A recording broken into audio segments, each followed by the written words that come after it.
All right, San Diego Sports 760 on this Wednesday afternoon. What a time to be in San Diego. The temperatures are going to be in the 90s or whatever in March. It makes no sense, but it's gorgeous outside. We're with you for the next 4 hours, and we're talking everything from Bam to Mark DeRosa to the Aztecs to the Padres. And Mark Ziegler, who has covered the Aztecs for at least a decade, will join us live at 3:30 to talk about the upcoming Mountain West tournament. The tournament's underway. San Diego State's quarterfinal game is tomorrow at 6 right here on San Diego Sports 760 with pregame coverage at 5. Marcelo Balboa, MLS Apple TV analyst, will join the show as well at 5:30. We'll talk about SDFC's fast start and their match coming up tonight as well in the CONCACAF Champions Cup. But I know you guys have touched on this for the last couple of hours. I needed to provide my 83 cents on Bam last night in Miami against the Wizards.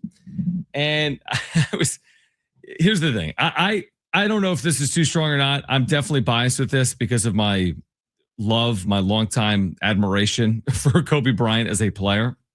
But I think the whole thing's a sham. I really do. And it's not just because it rhymes with the word Bam. I just think the whole thing is an absolute complete sham. And I think there's two ways this would have been remembered. And one of them is him as a villain, and the other is him as a hero. If he would have gone out and scored like 79 and then left the floor and then said post-game, you know what? We're playing the Wizards. It's a meaningless game in March.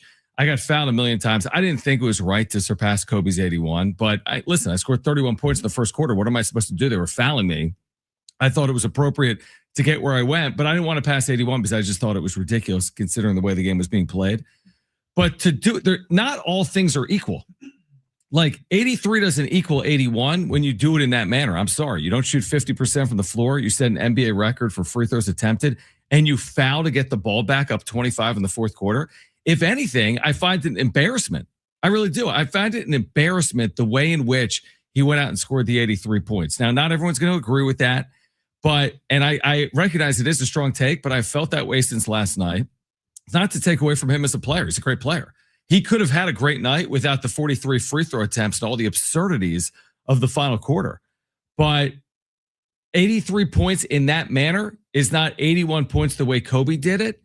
It's not one. I don't even know how Wilt did it. People question whether he did or not in Hershey, but we have the sign, obviously. I mean, everyone was 5'5" and he was 7'5". So someone was yelling at me on the text line earlier about that. I said that exact thing, that he was a foot taller than everyone. Listen, they're all different eras of basketball. I do agree with that. From Wilt to Kobe, 20 years is a long time.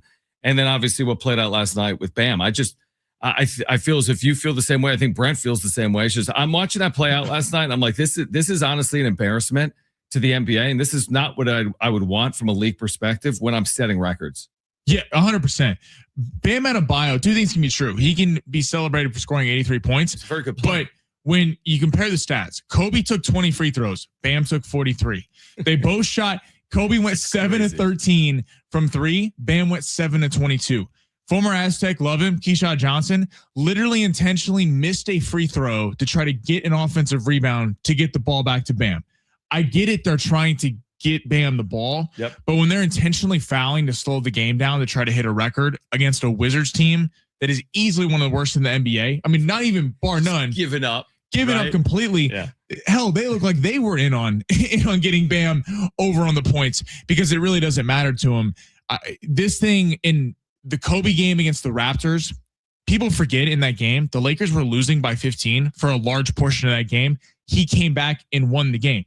I know the Raptors were like 14 and 27 at the time, but Jalen Rose was still a pretty good player in the NBA. Keyshawn George, I'm sorry, like the Wizards do not have elite front court. I mean, he's a guard, but they do not have an elite front court to get after Bam. So while Bam deserves praise for scoring 83 points, anytime you score 83, that's impressive.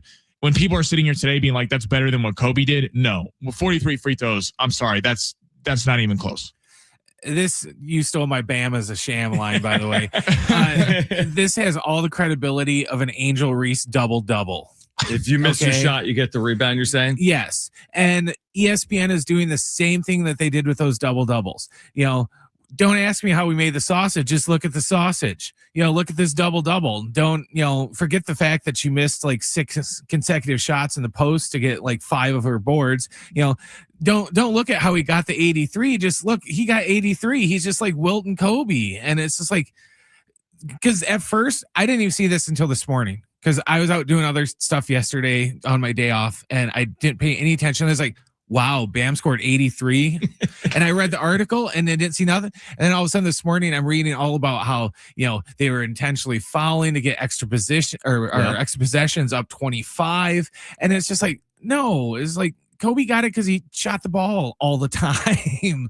It happened organically. It wasn't something that was engineered because, with X amount of time on the clock, they're like, hey, I think he could get this if we get, enough possessions. So just go out there and throw some bricks and, just try and get it to him. I like the Angel Reese comp. And it's like, I'm not intentionally trying to do this to knock Ohtani, but I'll give you a comparison for me. Like when Ohtani had his 50-50 day in Miami. His 6 for 6 against Miami. His 6 for 6. One of those home runs was off a position player. It was a great game. It was a great game. And that's where I started this with Bam. I mean, Bam's he scored 31 points in the first quarter. He put himself in a position where he was going to have a special night. I have no problem with him scoring 60 the real way. I have no problem with him scoring 70 the real way. I would not take exception to 35 plus free throw attempts if he finished shy of 81 and intentionally, left the game at 70 or 71 or 79, 80. But you can't stay out there. You because what you're doing in real time is a farce. No one has ever attempted 43 free throws in the history of the NBA in a game. And how about this at the end of the game as well? How about this? Not only are they fouling to get the ball back, Washington is fouling other players to not put him at the free throw line. That is Savannah Bananas BS. Right. It's not even basketball. This isn't even basketball. And if I'm Adam Silver, how many times have we said here recently how many issues they have on their hands? You've got now tanking. What did we talk about yesterday? Now you got active head coaches saying shorten the season. And now you've got players making the mockery of your record book. You're right. And teams just not playing. I mean, teams are playing out the string like Washington. They have no business even being part of this. So I don't like it. And listen, in Miami will be celebrated, of course, but there is no way this is a remember when moment. Remember when Bam scored 83 points against the Wizards? If anything, I'll remember it because I find it to be kind of infamous as opposed to famous. Right. I mean, it's not even, again, that the Kobe game, and they ended up winning by, I believe, like 10 or something like that. It was a close game. Kobe was in the game trying to get them back into it the entire game. By 14 at the half. Right. I mean, so halfway point of the season wasn't over. Right. So in the Raptors, although they didn't have a great team, there was talented players on that team, right, as evidenced by Jalen Rose. He always jokes that Kobe only gave him 70 of the 81. I mean, that was a real accomplishment. And I don't want to say real accomplishment because Bam, again, deserves a lot of credit for scoring this many points. He's a very talented player. He's a great big in this league.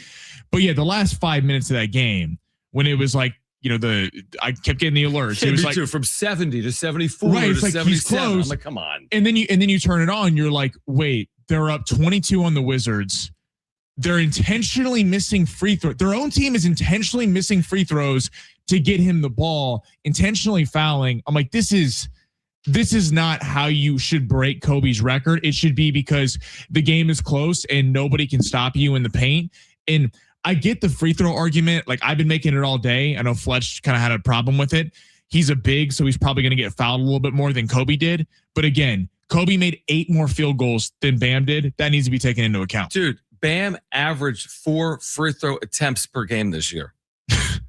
He averaged 4 free throw attempts per game this year. It's not to say you can't have an amazing individual accomplishment, but this is what I do know, that in the player circles of the NBA, not all of them, I guarantee you the text chains between players last night were saying the same thing me and you are saying. I guarantee it. They find it to some extent to be disrespectful. And again, there's unwritten rules in sports. It's one thing if you do it organically within the flow of the game. If they needed all 83 and he went off, to your point, if he's 30 from 40 from the field and hit 19 threes, no issue with it. If they were down 9 against the Wizards in the fourth quarter and they won by 9 and they left him in there in a 6-point game and his last 3 got him from 80 to 83, zero issue with it because it's in the flow of a game. But when you do it out of greed, which is what you're doing, you're playing the Washington Wizards and you're fouling intentionally to get more possessions for Bam to score more points to break a record that is within reach. That's the only reason he's still in there is only because of Kobe Bryant. If Kobe had never scored 81 points in the game, take it out. he never would have been. He wouldn't have played the game. fourth quarter. So that to me, I mean, I can't stand any stronger. It's how I feel. I think it's an embarrassment. I really do. And I kind of hope, in the Dan Patrick, vignette that plays during your guys' Right. show, he was kind of like, oh, well, who cares? Because in 30 years, no one's going to remember how he got it. They're just going to remember the 83. Or it's just like, well, yeah, I guess. But that's kind of like saying that, oh, in 30 years, no one's going to remember anything else about Barry Bonds. They're just going to look at the number of home runs. Right, but that's not the full story. Yeah, that's not the full story. Yeah, it's a good point. I mean, look at this. Sorry to Keyshawn George, who actually is a little talented for Washington. Yeah. He didn't play last night. The starting lineup for the Washington Wizards: Alex Sarr, former top pick, Bub Carrington, Bilal Kubalali, Will Riley, and Trey Johnson. Now, that starting five is one of the worst starting fives, not only this year that you could put together, but in general. It's on them because they allowed him to get off to the 31-point start. Right. Washington deserves some of the blame. 100%. Like again, he did it within the flow of the game in the first half. I have no issue with his first half. Where it starts getting wonky is where they start sensing that 81 becomes within reach, and they're going to do everything in their power to reach it. Even though, honestly, in the spirit of sportsmanship, he shouldn't even have been in the game. Because in professional sports, in the NBA, when the Warriors are up 30 with Steph Curry, they put the bench in. You know what I mean? I mean, that's basically how it's done. LeBron James isn't out there. Now he's a veteran player, but you're always thinking about tomorrow. It's a long year. Right. What's it really worth? What if someone gets hurt? In the spirit of a season, do you really need to beat someone by 29 as opposed to 24 in the final 3 minutes? No. The game was decided. I'm sorry. And Keyshawn Johnson, former Aztec, great, won the dunk contest. I cannot get the image in my head of him intentionally throwing it off the front of the rim. I didn't see that. To get the ball back on a free throw. I mean, this is what, and again, maybe this is Spoelstra doing this. Maybe Eric Spoelstra is going. That's the other thing for him to go along with this. And Eric Spoelstra is a guy who's won rings, a respected head coach in the NBA. This is not. Yeah, it's a good point. Spoelstra has the right to say, "Hey, bam, good night at 70." Good night and good night. Or it's 71, or it's 75, or it's 79. Again, how would we be talking about this today if Bam at the line for two with 79 points made the first and intentionally missed the second and checked himself out? I'd be talking about it completely differently. But man, that is someone that has a respect for the history of the game and understands what he's doing tonight against the Wizards is not what Kobe did against the Raptors. I'd be like, that deserves a round of applause. What a terrific individual accomplishment. But he understands in the pecking order, this falls short. Therefore, his point total should fall short. How do you guys feel, by the way? 70470, start it with the word team. You can hit us up on the talkback mic, open the iHeartRadio app, and click that little red microphone icon after searching for San Diego Sports 760, or call us 877-767-4760. Meanwhile, as this is playing out, what on earth is Mark DeRosa doing as manager of Team USA? A complete botched day by Team USA, starting with its manager that could cost them a chance to advance the quarterfinals of the WBC, one of the great embarrassments potentially in the history of baseball in this country. We'll discuss on the other side. This is San Diego Sports 760. We're live on the iHeartRadio app.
All right, San Diego Sports 760. John Schaefer, Sammy Long, Brent Sperry. Mark Ziegler will join us at 3:30 talking Aztecs, the Mountain West tournament. I want Mark's 2 cents on Bam because I have no idea what his thoughts would be on that subject because it's like people have very strong opinions on this and I respect that. That's the beauty of sports talk. I'm not saying if you think Bam's 83 is legitimate, you're wrong. I'm just saying I disagree. And there's a lot of, it's like everyone's going to have an opinion on it. I'm not saying my opinion is necessarily right. I'm just saying I feel very strongly about it. Like here's what I agree with off the text line. 70470, start it with the word team. 760 says, when in the history of basketball has a team purposely given up points to another team? Like, that's what they did, right? They were fouling intentionally to get the ball back. Yeah. And he says, that's what happened last night with the Heat's intentional fouls. It was an abomination. It was. It's just like there's things you do inside white lines and there's things you don't do inside white lines. Not all of it is clear. There's some gray areas. I agree with that. But to me, this goes way past a gray area into an obvious, clear violation of trying to like establish a record because the way they did it, again, he didn't do it in a 2-point game. He didn't do it in the NBA Finals. That's completely different, you know? 858 says, what if last night was game 7 of the finals and Bam scored 83 the way he did and won the chip? That would be different. That's there. Because first off, I don't care if you're up 30 in game 7 of the NBA Finals. To win. Right. You're not taking the starters out. This is the last game of the season. Even if it was the first round of the playoffs, I would feel differently because that is, I mean, high stakes pressure, high level competition on a Tuesday night against maybe probably the worst team in basketball in the Washington Wizards. Again, I'm not taking anything away from Bam. He deserves credit. Anyone who scores that many points deserves credit. But when the final 5 minutes of the game, you're intentionally missing free throws, you're intentionally fouling to get the ball back.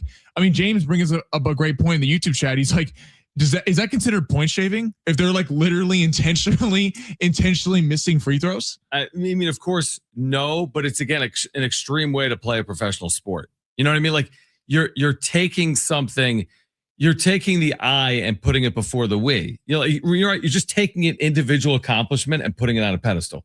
It's happened before in sports. Obviously, we clear out for, quarterbacks to, hey, he's going to become the all-time touchdown leader or the all-time yardage leader. And Brady got that, Manning got it. Yeah, like, okay, I understand that. But it's like, also, don't you want to have like, okay, do we all agree that Bam is a very good player?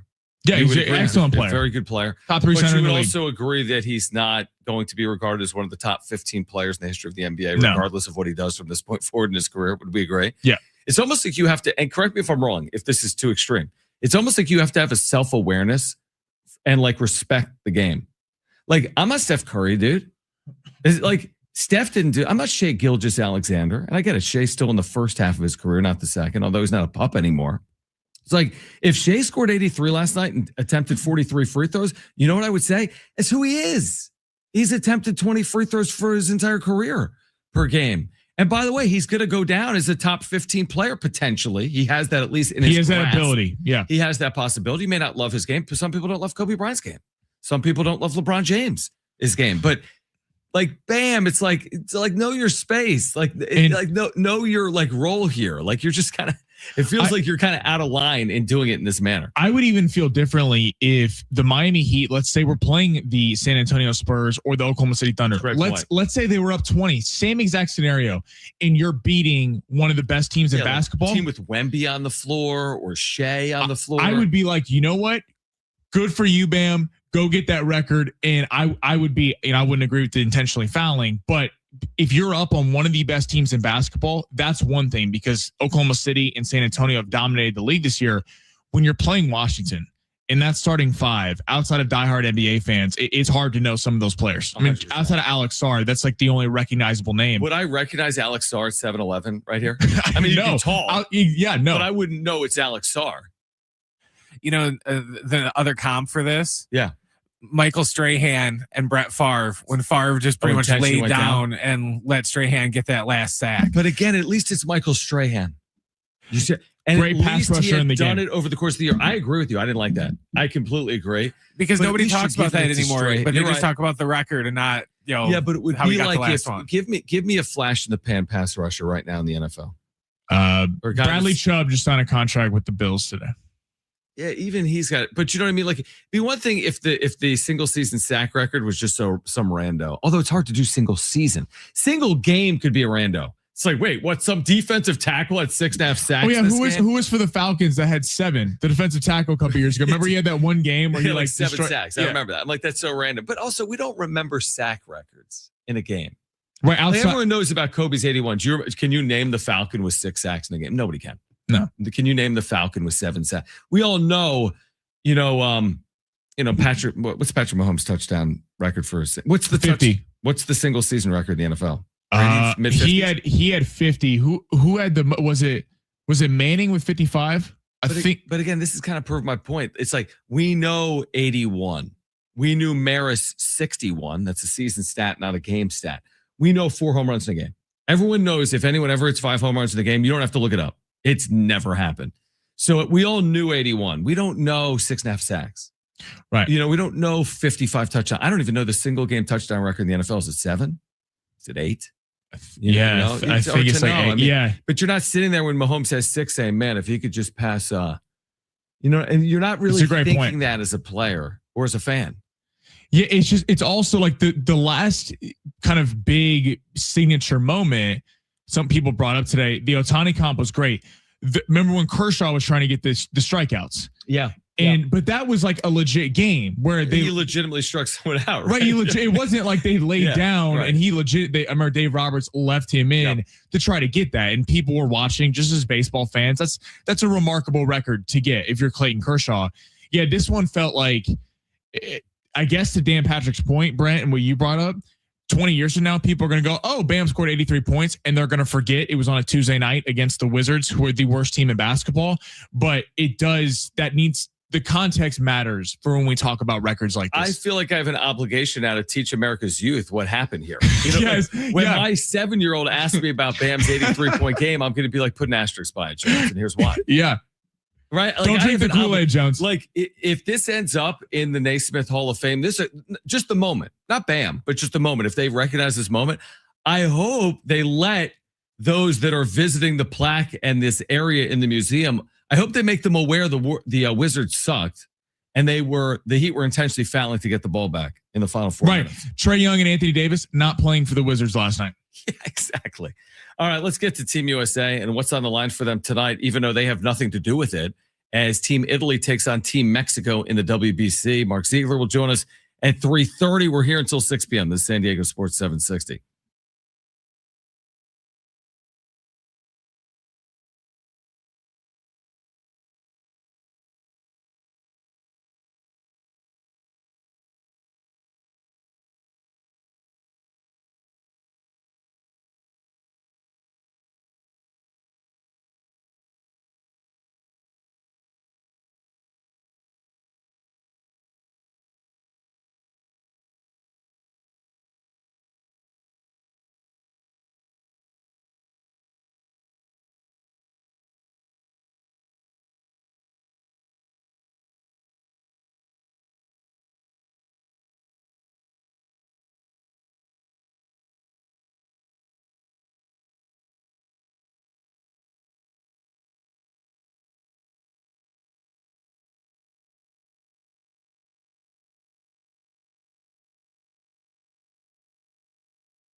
This report is sponsored by expresspros.com.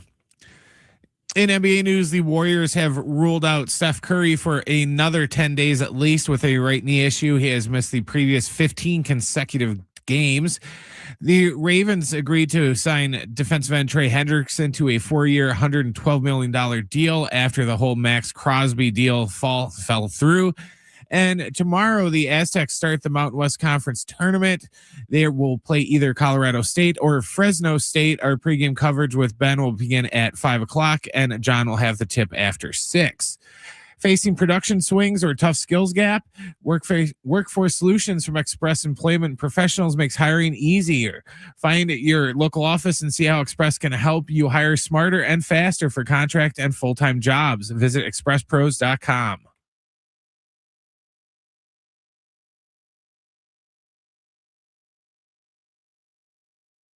All right, San Diego Sports 760. John Schaefer, Sammy Long, Brent Sperry. We do have a 4-pack of tickets to the San Diego Zoo Safari Park to give away today. It is now open. You can get up close and roam alongside the world's largest land animals. All week, we have chances for you to win a family 4-pack of tickets to see Elephant Valley. The elephants aren't the only ones who will never forget Elephant Valley at the San Diego Zoo Safari Park. Let's switch to WBC for a second. I never thought I'd get animated on this, and I am. Because, Lots to get animated about today in the sports world. It really is. And part of me, honestly, dude, part of me is like, you know what? Play dumb games, win dumb prizes. You earned your way out of the quarterfinals, Mark DeRosa and Team USA. Now, you might get lucky, and you probably will, by the way. There's a very decent shot. They still move on. This was Mark DeRosa before the game. By now, if you're a WBC fan, you've probably heard this. But if you've missed this, that sets up the context. Heading into last night's loss to Team Italy, he's talking about sitting guys who have played 2 games because they've already clinched their spot in the quarterfinal. Well, they hadn't. He was dead wrong. This is what he said yesterday. You got 9 bodies ready to roll today, I would imagine. Absolutely. I'm going to look at it. I'm going to get some guys off their feet. No question about it. I'd like to get Goldie a start. And, he has been awesome. Just a leader of men behind the scenes with Aaron Judge. I'd like to get him in there. I'd like to get Gunnar in there again. Ton of respect for Italy. It's weird. We want to win. We want to win this game, even though our tickets punched to the quarterfinals, because Mexico plays Italy actually tomorrow. So the way the schedule lines up, this is an important game for us. Nolan McLean will start. He's on the bump and he's good to go. He's an absolute beast, and I expect him to throw the heck out. All right, so you got the gist. He's like, well, we're already through to the quarterfinals, so let's get guys off their feet. You've played 2 games, Mark. You're playing for, again, are we if we're going to pretend like this is some grand competition like 4 Nations or the Olympics or whatever else, then treat it like it matters. Now we're going to get some guys off their feet. They're down 8-0 yesterday. All of a sudden, at that point, they're not moving on. There's a very good chance they're not moving on. Now they pull close in the end, but lose. And there are now pathways for them to move on. But there's a number of scenarios, like close Mexico wins over Italy tonight, 4-3, 4-2, 4-1. I believe Mexico has scored less than 5 runs. I could be wrong on this. Either Italy wins, the U.S. are moving on, or Mexico wins by 5+ runs. I think if Mexico wins by 5+ runs, then the U.S. is moving on. Right. Yeah. Yes, exactly. Yes, so yeah. what we can't have is Mexico win by 2 runs. You can't have Mexico win 2-0 tonight, I think. And here's the other thing I don't like about the WBC. I hate an event of this magnitude where it's coming down to runs over outs recorded. Of course, the tiebreaker makes no sense. It's terrible. I hate tiebreakers. You're only playing 3 or 4 games. It should be more clearly defined than it is. And maybe that's what got Mark DeRosa in trouble. I'm sorry, that's your job. You're managing the team. It's like you have to it's like time and score. You have to know when you're up 4 with the ball or without the ball. Don't foul the 3-point shooter. It's time and score. If you still need a result against Italy to get through, then treat it like you need a result. So, they've put it in someone else's hands. That's never what you want to do. And I put a lot of the blame on Mark DeRosa and any of the leadership team with Team USA. It was embarrassing. It's so embarrassing. To be the manager of the American team and not know the rules is wild. Number one. Then number 2, to Italy of all teams, be down 8-0. And the big concern with the WBC roster when it was announced is they went young. Gunnar Henderson, Bobby Witt Jr., PCA. Well, thank God they got PCA because otherwise they're done. He hit the grand slam and then hit the solo shot in the 9th inning. In the two guys that didn't come through, he plays Paul Goldschmidt for Bryce Harper for the entire game. Pinch hits Bryce Harper with 2 outs and I believe 2 on in the 8th. He flies out. And then Aaron Judge comes up after PCA hits the solo home run. I believe it was Bryce Terang or someone was on. And he strikes out. So the two biggest stars on the team, and Bryce Harper and Aaron Judge, do not come through in the biggest moment. I mean, if they somehow get knocked out of this tonight, which is kind of possible because Mexico is a favorite in this game, Italy burned all their arms to try to get through. I get it. Yeah, the U.S. yesterday. I mean, this is a colossal failure, and even more embarrassing that you have him going on, MLB Network or whatever show he was on in the morning, not knowing the rules. It's literally almost as bad as, remember the Super Bowl against the Chiefs with the Niners, Kyle Shanahan doesn't know the coin toss. Yeah, that was terrible. And doesn't realize he's supposed to get it. That was worse. I mean, it's just embarrassing. I don't know how to say it. It's completely embarrassing. It is. And by the way, here's where it's beyond embarrassing. I'll take it further. It's Team USA playing in the USA against random countries. I mean, rando teams. Are you kidding me? Like the Italy roster compared to the US roster, I understand it's baseball. There's variance based on pitching.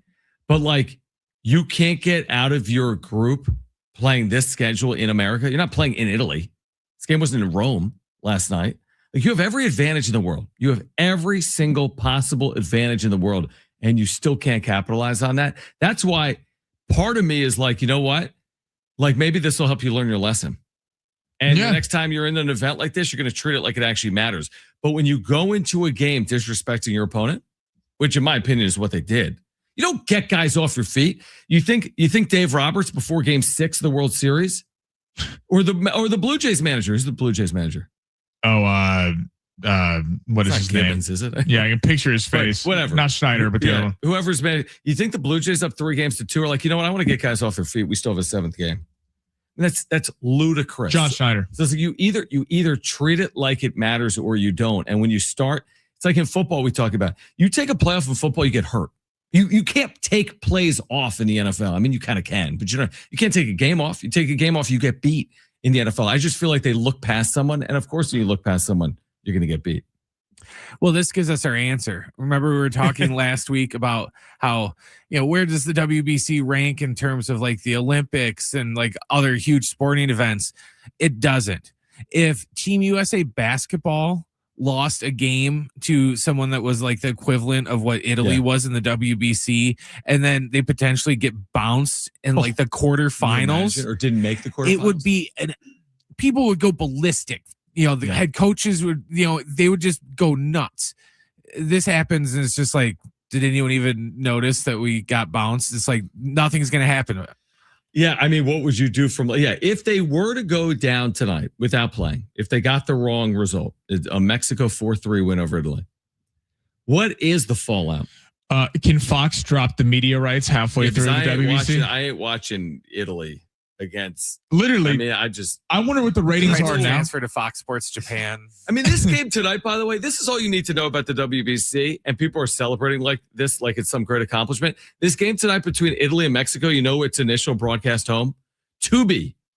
Now it's been moved to FS2, or it might be FS1, because of the stakes that are on the line. But I'm like, you initially scheduled this game to be played on Tubi. I don't even know what Tubi is. Tubi's free. At Tubi's least free. Anybody can have Tubi on FS2. True. I mean, this game was on Tubi. Who would have thought Marnasio from the Padres for 7 games last year might have gets out of the inning with Bryce Harper? It sends the U.S. home. I mean, it's kind of comical to think about. Like the fact that this could even be plausible. They were in gambling terms, they were a -110 favorite to win the entire thing, which means they had a better pick 'em shot to win the entire thing. I don't even 19 nations, whatever. I don't even know what the odds were to get out of the group. I think it was like -1,000. What were the odds last night to beat Italy? I think they were like -800 or something. Yeah, that's a colossal. I mean, that's now is it Chaminade over Virginia? No, maybe not. But because these other teams have major leaguers on them, but this is an embarrassment. It's multiple fold embarrassment from Mark DeRosa's decisions to the team's performance. That combination, you add it all up, and it is amazing, to Brent's point, that there isn't more ridicule today. I think people are waiting 24 hours like, oh, we'll kill them if they actually are out. Or is it people just don't care about it as much? That too. Because, and not that people don't care. I think a lot of people care, but the way it was billed, Aaron Judge, they're trying to build it up like you're coming off the Olympics where hockey took center stage. And there's very few times in the sports calendar that the NHL takes center stage over every other league. And hockey was such a big deal. And you get the World Cup coming in a couple months. You have Team USA basketball is always a massive deal. The Steph Curry, the last final 5 minutes of the game against France. I mean, this is just, you have Aaron Judge making the speech about how Team USA is going to give all this fight before it starts. And then he's the guy that strikes out in the 9th inning down 2 with a runner on. I mean, it's almost comical at this point that this is even happening. I almost wonder to a certain degree if there's like a level of fan fatigue. You know, we just came off of an entire month of the Winter Olympics. I agree with that. And now, you know, we didn't even have like 2 weeks of just like decompression time between the Olympics and the WBC, and we just jumped right into it. And now it kind of makes me wonder what kind of effect that could have like on the World Cup too, because then we're going to go jump right into the World Cup too, essentially, to where, you know, we might just have Team USA burnout by then. You just made a really interesting point about the World Cup. Now I'm trying to take it to Brent's point about this doesn't matter on the scale. Now we get it. The World Cup's this massive global event, but imagine Team USA at home, like Team USA here at home, through 2 matches, thinks they're through and they're not. First of all, it's not even possible on that scale. It wouldn't be like, there's no way whoever heads, you know, U.S. soccer would be like, oh, we have 4 points.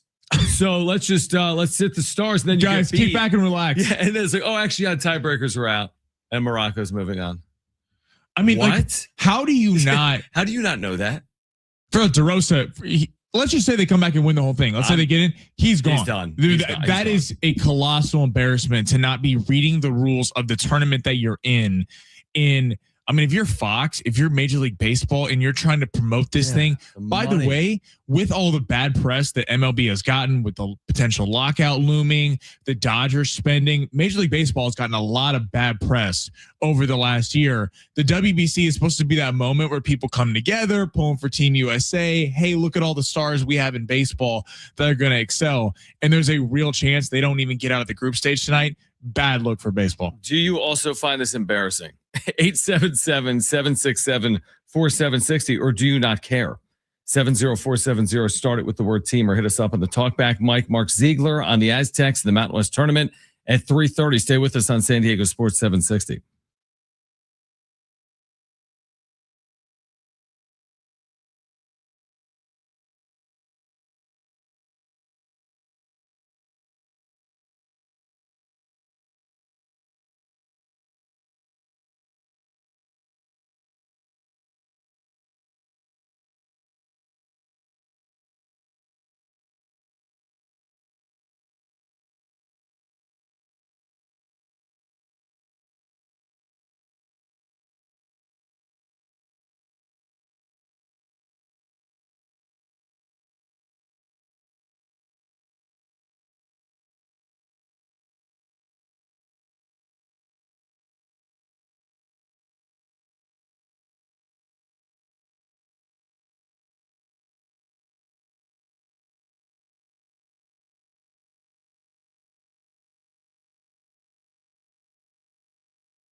San Diego Sports 760. What a sports day. There's a lot going on. Great week, championship week. Mark Ziegler will join us. I don't know if he'll be in Vegas or not when he joins us this afternoon from the UT, but the Aztecs play tomorrow afternoon, late afternoon, early evening, 6 p.m. against either Colorado State or Fresno State. That's going to be a game that happens tonight at 6 p.m. So a lot going on in Vegas. Padres, are the Padres off today, by the way? Not that it's the Cactus League, so you're always off, but I want to say they might be off today. Today's 3/11? Yeah. Today's the 11th. Yeah, they're off today. So the Padres are off today. They'll play tomorrow. So a rare Cactus League off day. We've been talking about the health of their rotation. We will over the next few hours. So the national stories are like, well, hold on. Bam, last night. Everyone goes crazy. Mark DeRosa and Team USA, everyone goes crazy. And we spent maybe 30 minutes yesterday towards the end of the show talking about everything that played out between the Ravens and the Raiders with Max Crosby. And this story has already taken additional twists since we were on the air yesterday. And now, yesterday I was willing to put it more on the Raiders with the faulty medicals than I was on the Ravens, even though the Raiders sent out the tweet saying the Ravens backed out of the deal. But now that the Ravens have struck in free agency, you talked about this yesterday with Hendrickson, right? Yeah, they signed him a 4-year, 120. Now it looks even worse on the Ravens side. Well, and so Diana Rossini reported earlier today, because when we were on air, it just kind of broke. Everyone was like, wait, what just happened? Today, the Ravens knew all of his medical history. There's reports, a lot of people around the league believe they got cold feet. And now Eric DeCosta, the GM of the Ravens, sitting here going, when we lost Tyler Linderbaum to the Raiders, we were trying to pair Trey Hendrickson and Max Crosby. Yeah, give me a break. You were going to pay $70 million a year to two edge rushers when you need a receiver for Lamar Jackson. This does feel like the Baltimore Ravens were sitting there going, although Max Crosby's a better pass rusher than Trey Hendrickson, not by much. Trey Hendrickson has led the league in sacks 2 years ago and on a terrible Cincinnati defense. Even though he's 3 years older, we can just sign Trey Hendrickson away from the Cincinnati Bengals, keep our 2 first-round draft picks versus trading for Max Crosby. Because the thing where I would hear that they actually failed the physical is if Max Crosby hadn't gotten the surgery and all of a sudden they check out his knee and realize, oh wait, he's not going to be ready for opening week of the NFL season. He got the surgery in January. They've known when they traded for him that his knee has been a problem, and yet they still traded for him. And I mean, it completely looks like the Ravens just backed out of the deal. And it's a wild situation that a player of his magnitude, for this to happen a couple days into free agency. Well, like I said yesterday, if that is if one side has to be at fault, it's like, don't they say that by and large with the car accident with insurance? Someone is responsible for the accident. Someone didn't pay attention to the rules of the road. And I think there are examples where it's like, we've all, you know what I mean? By and large, if you've ever been in a fender bender or a small accident, like someone was responsible. Oh, I was backing up, my bad. Like that car backed into me. Like it's their bad. I couldn't get out of the way. In this deal, someone's responsible for this. It's either the Raiders because of the medicals, but it sounds like it may not be, or it's the Ravens for backing out. And there should be a punishment as a result of the way this plays out. Because otherwise you're essentially encouraging this type of behavior. So whether it's a loss of a pick, I don't know where else you could find an organization. I don't think that really is going to hit hard. I mean, a loss of a pick, maybe. You look what happened to all the other teams. If I'm the Cowboys, if I'm the Chargers, Brand, if I'm your Bears, you're frustrated because you held out in free agency trying to get Trey Hendrickson.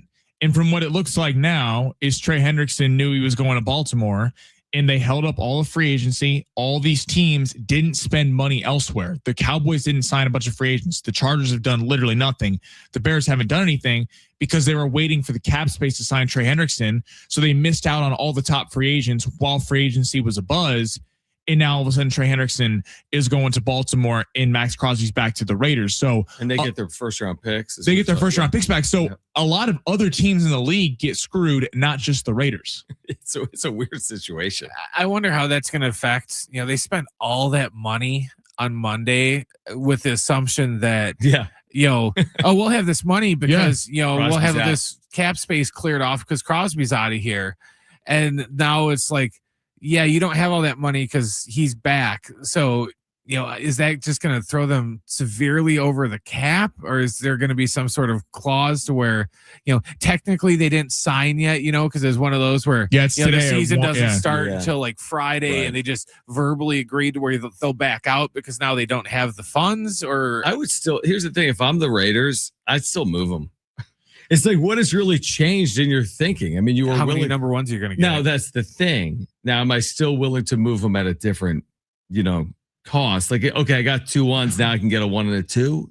Am I still going to move them? Right, because the interesting thing was the only reason they traded the Ravens because they held on to 2 first-round picks. The reason he didn't go to Dallas was Dallas only wanted to offer a first and a second. Now, how good are the Ravens' first-round picks? Because traditionally the Ravens aren't picking in the top half of the first. Right, round. they're 14 this year because they missed the playoffs. So that's a good pick. But next year, right, you would figure the Ravens would be in the Super Bowl 20s. picture, late 20s, which is not as valuable as a pick.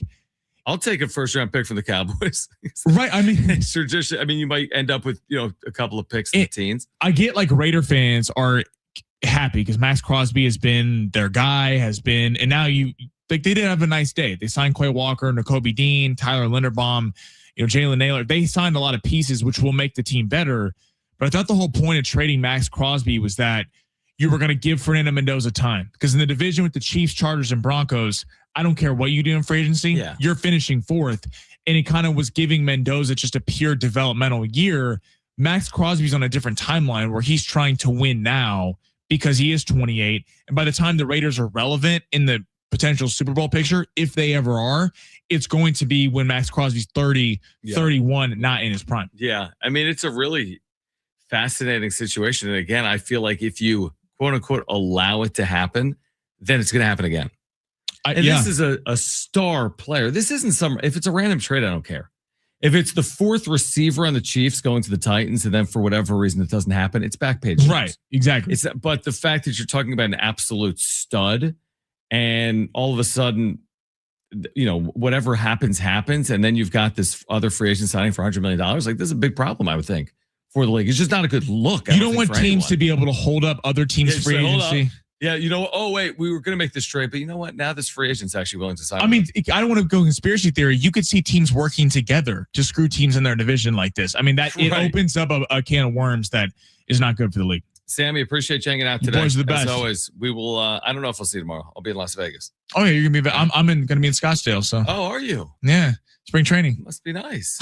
All right. Sammy Long hanging out with us here on San Diego Sports 760. On the other side, Mark Ziegler from the UT with the latest as the Aztecs get ready for the Mountain West tournament for the final times. They're heading obviously for the Pac-12 next year. Plus, we've got a 4-pack of tickets to the San Diego Zoo Safari Park to give away. And we'll take a look at the Padres question marks with the rotation heading in to 2026. Hour 2 on San Diego Sports 760 and live on the iHeartRadio app is next.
This report is sponsored by Red Pilled America. In NBA news, the Warriors have ruled out Steph Curry for at least another 10 days with a right knee issue. He has missed the previous 15 consecutive games with the same issue. The Ravens have agreed to sign defensive end Trey Hendrickson to a 4-year, $112 million deal after the fallout of the Max Crosby trade. And tomorrow, the Aztecs start Mountain West Conference tournament play against either Colorado State or Fresno State. Our coverage will begin at 5 o'clock with Fletch, and then John will have the tip after 6. Is AI coming for your job? This week on Red Pilled America, they take a deep dive into artificial intelligence and what it could mean for the future of human work. Listen to Red Pilled America on the iHeartRadio app. That's Red Pilled America, a storytelling show.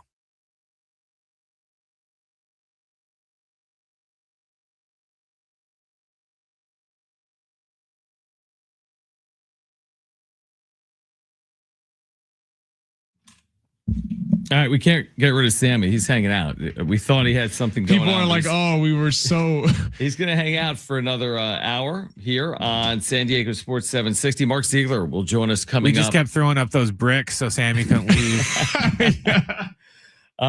We've got Mark Ziegler from the UT joining us at 3:30. We have Marcelo Balboa talking SDFC with Apple TV. He will join us coming up at 5:30. We also have a giveaway for you, 4-pack of tickets to the San Diego Zoo Safari Park. All right, so we've hit on a lot.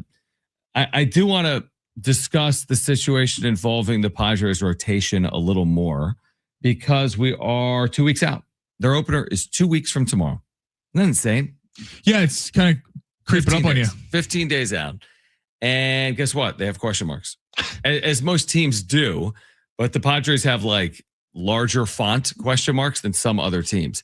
And the reason we bring it up is Nick Pavetta's been pushed back for his next start. We believe it to be Saturday. So let's react more when he pitches this weekend. Then we have Joe Musgrove, who has, I don't know if he suffered a setback, but we touched on this yesterday with what Kevin Acee wrote. And, you know, it's not overly encouraging. They don't know the next time he's going to pitch in the Cactus League because he's dealing with the repercussions of coming off Tommy John. So he's being slowed, let's say. You know, Michael King, the good news is, you know, we haven't heard a lot about Michael King, but we just know where he was the last time we saw him in 2025. So, I mean, again, 15 days is nothing. And the whole point of spring training is to have starting pitchers built up to contribute from day one. You don't want your bullpens going 7 innings. So you want Nick Pivetta to be built up. You want Joe Musgrove to be built up to some extent. Same thing with Michael King. So there's my concern. Just not that these guys aren't going to pitch or not that, you know, all hope is lost, but that are they going to be built up because the season starts in 15 days? When do you get concerned? Is it just if they happen to miss time? Because this is big, but this is what we saw with Yu Darvish last year. Yu Darvish was fine until he wasn't for opening day. And then the Padres didn't see him for 2 to 3 months. So again, maybe they're precautionary simply because they know that the top 3 guys are so crucial to the Padres' success this year. And really the only shot that they have to make a run is those guys being healthy. But it is concerning that we're 2 weeks out, we're already having these conversations of there's only 3 pitchers on the Padres staff, starters, that you feel trustworthy about throwing out there on any given day. And now there's concerns about 2 of them. Yeah, I mean, it is a really good question. I feel like it is concerning. It's hard to know the full extent of concern. It's like when you're the Padres, you can backfill with your bullpen, or you could more than get by, right? Your bullpen's beyond serviceable. But also, what is the impact of doing that? If you're so heavily relying on your bullpen from day one, and you're saying, hey, just, you know, cover 6 innings and cover 5 innings and do that until we kind of figure this out. Oftentimes what happens there is then your bullpen isn't as effective at some point, or you're dealing with, you know, injuries with your bullpen along the way. So I don't know. Like, I'm not saying it's a 5-alarm fire, but I'm also not saying, hey, don't call the fire department. Yeah. You know what I mean? Like if there's smoke, you should probably call the fire department or put it out. And so that's where I am with it. It's just, again, I think some of it has a way of working itself out. I said this, I think, yesterday. It's like, listen, Pivetta doesn't have to replicate last year. Maybe someone else is better. Maybe Randy Vasquez is a lot better. Or maybe, you know, King is better than he was last year because he missed time due to injury, and then the number 5 spot isn't as impactful. So some of it works itself out, but you can't just have blind faith that it just works itself out, right? Oh, they have a good bullpen, they have a good pitching coach. Okay, that doesn't automatically mean you have a good team. It is when you kind of take a wider look at the NL West, you take the Dodgers out of it. We all know that the team's stacked from head to toe. There's very few weaknesses. I think the only thing you could look at with the Dodgers, some of the stars getting up there in age a little bit, Mookie Betts, Freddie Freeman, Teoscar Hernandez, some of those players, that would, I think, be the one concern right, if you are the Dodgers. But the rest of the teams, the Padres clear hole is starting pitching, in that you don't know if they have a 4th or 5th that you can really rely on in health. The Diamondbacks, you look at as they're going to get Burns back. I think they have some exciting hitters in the lineup with Marte, Corbin Carroll up and down the roster. The bullpen was dreadful. I believe they were 28th in the MLB last year out of 30. That's crazy.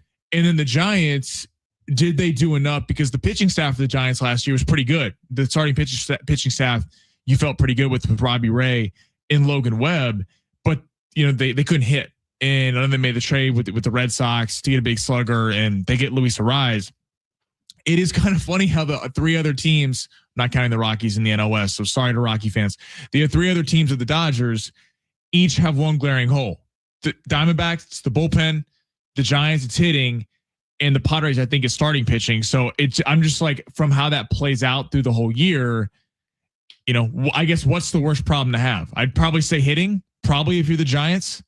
That's what's the worst problem to have is, I mean, for me, a lot of this stuff starts with starting pitching. Like, how do you overcome having let's say if you have the 28th best rotation in baseball, you cannot overcome that. Right? Would we agree? If you have the 28th best rotation, now could you overcome a bad bullpen? Also hard, but you can do it with your offense and you can do it with good starting pitching. I think if you have the 28th best rotation, that's hard to overcome. The Padres don't, by the way. They'll be better than that. They have a pitcher's park. They have invested in their staff. Barring a complete calamity, they'll have a much better rotation. Outside of injuries, they're going to have a good rotation. Exactly. But that's the part of it. I think that it's the point, like I've hammered home for so long. It's like the reason their projections don't look as good as we think they should is because they lack depth in terms of starting pitching options. And if you did lose a couple of the pitchers at the front of your rotation, how can you backfill? You cannot with JP Sears and Matt Waldron or whatever other options they're going to have. It's just not going to look the same. It's not to say wheels fall off and you go 61 and 101. That's never going to happen. But wheels fall off and all of a sudden you're winning 80 games because you just can't backfill. You don't have a lot in your system to replace with. The pieces you've added are all these like veteran flyers, Herman Marquez, Walker Buehler. I mean, these are far from guarantees. Griffin Cannon coming off an injury. These are not guarantees. So that's why, to me, ceiling remains. They could win 90 games. I'm not going to be shocked if they win 90 games. But I'm also not going to be shocked if they were to fall to that 80 threshold, like is at some of these projection sites, because what happens if the rotation is dealing with injuries or ineffectiveness? Also, I mean, we all know bullpens are so fluid from year to year. The first year the Dodgers won the World Series against the Yankees, they had an amazing bullpen, terrible rotation, completely flipped. Last year, Dodgers had one of the most taxed and just worst bullpens throughout baseball. It was kind of an enigma that they ended up winning the World Series with that bad of a bullpen. The Diamondbacks, it is so fluid from year to year, and not to be morbid on the Padres, because I agree with you. I think the Padres at their best could be a very dangerous team that does win 90 games. But we kind of just penciled in the fact that the bullpen's going to be great. And on paper, they do look great. I mean, even though Suarez isn't there, you still have Morejon, Mason Miller, best closer in baseball. I mean, you got up and down, Estrada. I think David Morgan actually was a solid piece last year that probably just because of how talented the bullpen was, didn't get enough looks and will this year. But it is a little alarming when your calling card is your bullpen. And we know that the names, look at Tanner Scott. Tanner Scott's unbelievable with Padres, terrible with the Dodgers the next year, blows about 15 saves for him. It is a little nerve-wracking that the calling card of the team is the bullpen, and it is so fluid from year to year. They're showing right now, I'm going to switch topics for a moment. They're showing all 83 of Bam's points on SportsCenter. There's multiple stretches in here where he scores 10 plus points just at the free throw line. His final, he went from 50 to 60 and then like 75 to 83. Yeah, like his final 33 points, 23 of them have to be. Well, there, look at the fourth quarter, 21 points, 14 of them at the free throw line. How do you break the record on a free throw? I mean, like, come on. Like, you broke the Kobe record on a free throw. Kind of fitting last night because he shot so many. In the fourth quarter, he made 3 shots. And yet he still scored 21 points. You know what I want to see is they were just talking to Giannis and like I didn't hear what he said. I assume he was complimentary, but I want to hear the first NBA player that goes, honestly, not impressive. Did you see Wemby? No. Did he kind of crap on it? They're like, hey, did you see Bam scored 83? It's like, yeah, I did. I did not see They're that. like, does that make you want to strive for like individual like greatness like that? It's like, no. I mean, like it was on Instagram. And it was basically to me a backhanded compliment. And there's been a couple of those that I've seen today on Instagram of players saying, well, you kind of consider the circumstance. The happiest player, by the way, and you brought him up earlier, is Shai Gilgeous-Alexander, because so much has been made about Shai, despite him winning MVP last year, despite him winning an NBA championship. People want to discredit him, and people want to go, he's a foul merchant. The refs are looking for contact. You've heard, I believe it was Steve Kerr, I could be misquoting, a former coach. Oh no, Mike Brown from the Knicks, just talking about it, how the refs look for contact with Shai. It's a narrative. Every time Shai makes an accomplishment, people go, yeah, but with the fouls. And the fact that he did that on 43 free throw attempts, making 36, I'm sure I don't want to hear about Shai again. Yeah, I'm sure Shai is sitting there going, see? Different positions, obviously. And what do you got, Brett? Well, Bam and Wemby already kind of have a thing anyways because Bam dunked on him in this one game and he kind of took it personally. But Wemby's quote from when they asked him that question, John, was there's, quote, plenty of inspirations to look up to in the league. Yeah, exactly. Okay. Yeah, I mean, I've noticed today on social media that some of these players have not been exactly, just effusive with their praise. Like if this was LeBron James last night scoring 83, guess what everyone's going to say? They're effusive with their praise. Right. They would say, what an amazing, you would hear nothing but praise other than from some talking heads on ESPN. If it was the exact same manner, maybe there'd be some criticism comparing him to Kobe because he did it in a different manner. But most players would be effusive of LeBron James. I haven't sensed that. I'm not saying some players haven't been very complimentary. I'm sure there will be and have been. But you think when you score 83 points, it would be the greatest moment like in the history of the NBA. It's not being treated like that today. No, and nor should. I mean, when you break down the stats, it's hard because it's not even Bam's fault. Like Bam just had a great night. True. And I'm sitting here and you're sitting here, Brent, and we all agree that it's BS the narrative around this. He broke Kobe's record. He excelled. This is one of the greatest nights in NBA history.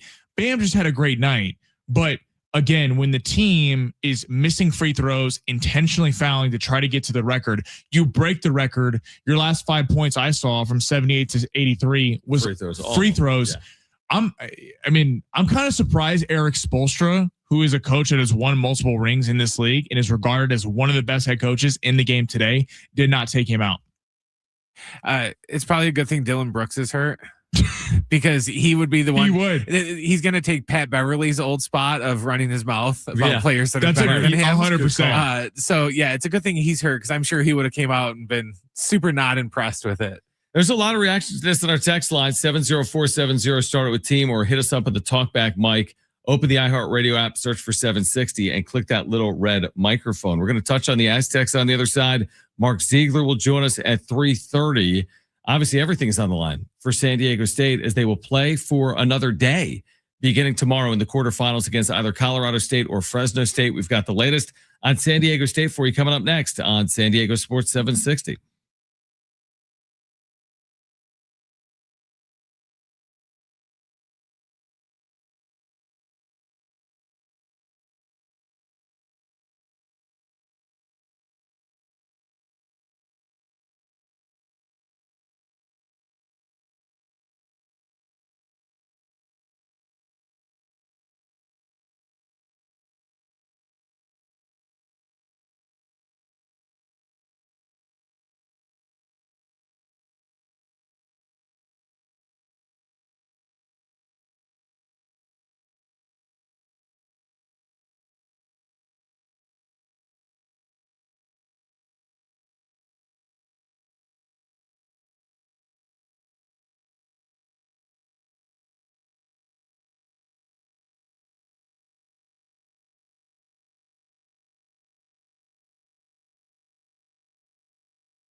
All right, San Diego Sports 760. Where did you go, Sammy? You are. Oh, I was in the. I had a. Yeah, there we go. All right, there we are. All right, John Schaefer, Sammy Long. The award show for fans is back. It's the iHeartRadio Music Awards coming to San Diego Sports 760 and Fox March 26th. Want to be there in person? Win a trip for $4,000 and $1,000 spending cash. Just listen to San Diego Sports 760 on the free iHeartRadio app. Tap the red microphone to leave us a talkback saying the keyword iHeart Awards to be entered. So just enter that keyword or say the keyword iHeart Awards using that red microphone on the app to be entered for a chance to win those tickets to the iHeartRadio Music Awards. All right, so Mark Siegler is going to join us coming up in 10 minutes, and we'll get into what's on the line, obviously, for San Diego State. Aztecs en route for Las Vegas. They'll play the winner of Colorado State, Fresno State tomorrow at 6 p.m. So here we are. It all comes down to this. Doesn't always come down to this because sometimes, actually by and large, San Diego State has built a strong case for an at-large, berth to the NCAA tournament. That's unlikely this year. I wouldn't put the percentage chance at 0 for San Diego State to get an at-large berth, but it's not highly likely. They could improve their chances, I guess, with wins the next couple days, Thursday and Friday, if they were to lose on Saturday. But you wouldn't want to do that. And the reason I say that, well, obviously you leave it in the hands of the committee, and you're probably on the outside looking in. And my whole belief with that is like, if you're going to get to the conference championship game, just win the conference championship game. At that point, you've done the work. What's the point of winning Thursday and Friday and then leaving it in the hands of the committee come Saturday if you don't win? Now, I get it. Not easy for me to say that. But it's like, if you get on the floor on a championship day with an opportunity to play your way in, then go play your way in. It's right in front of you. And with the Aztecs, not just being in the first 4 out, but Lunardi, a lot of people have them as that the first 4 out. Yeah, next 4 out. So I guess what would that be? The 5th team out. I mean, you would need a lot of stuff to go your way. Santa Clara was that kind of first team out heading into the week. They played themselves into the bracket. So there's going to be bid stealers. The chances of that happening are very slim. And right to your end, I mean, the Aztecs have all the ability to win this tournament. There's a reason why they have the second best odds behind Utah State.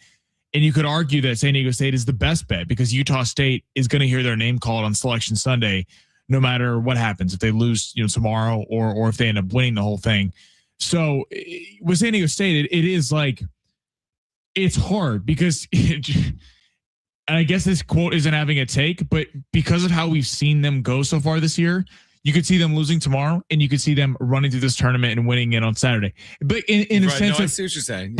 Because it's so hard to predict from game to game what Aztec team we're getting. If we see the team at home against Utah State, that is look great. I think that's the team that all of us kind of expected, and why they were the preseason number 1 voted team out of the Mountain West. That team, I think, destroys everyone in this field. But if you see the team on the road against Colorado State, if you see the team at home against Grand Canyon. And again, I'm not saying they weren't trying in those games. I mean, obviously the other team is trying to win, but those kind of performances are not going to cut it. So, right, over 3 days, it is, if stats would tell you how the whole season has played out tells you anything, is that you do kind of get up and down performances from night to night. But if you were to get hot, if you were to have a BJ Davis Friday night against UNLV, right, 30 and points. a couple of your big 3 or big 4, Miles Bird and BJ Davis kind of really gel over the next couple of days, you could see this team having a lot of success this week. Yeah, I mean, it is interesting. I guess maybe that's just college basketball. Also, it's like, any one team can look really good on any one day, and then they can look completely different the next. Some of that is matchup dependent as well. Also, what is the health of the Aztecs? Now, I don't fully know heading into this event. If you think back to Friday, LZ Harrington didn't play in that game. He's been in and out of the lineup with a leg injury that he's battled through. Magoon Guath has been in and out of the lineup by and large over the last 6 weeks or so. So their benefit is they've had 6 days since they've played. They last played Friday. Like, you can catch your breath, take a breath in. Like, you can actually breathe for a moment. And BJ Davis actually touched on this with me post-game Friday night. He's like, it's a fine line because you don't want to lose your competitive edge, but you do want to get healthy.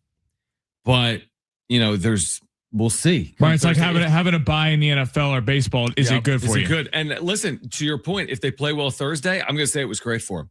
That's all I need to see. If they play well Thursday, I'll say the 6 days were great.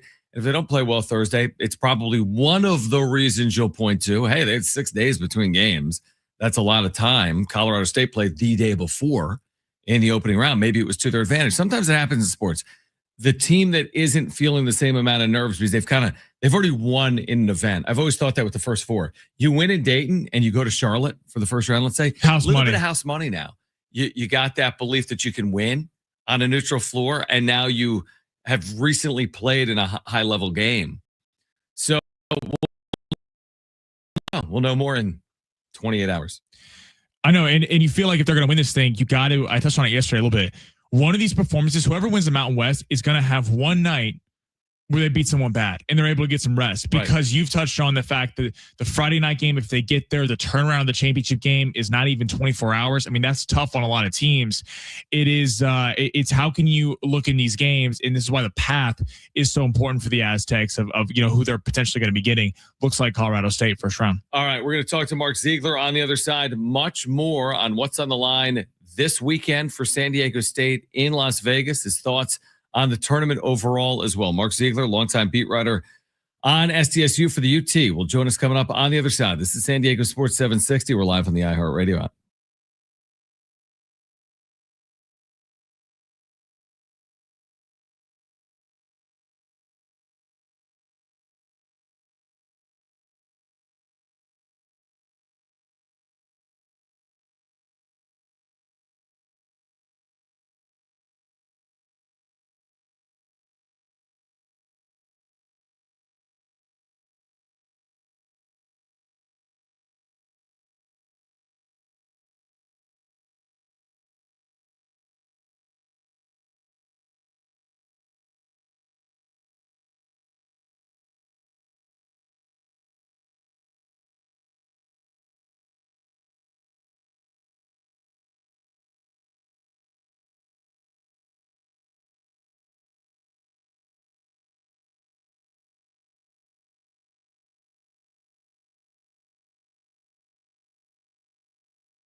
This report is sponsored by Red Pilled America.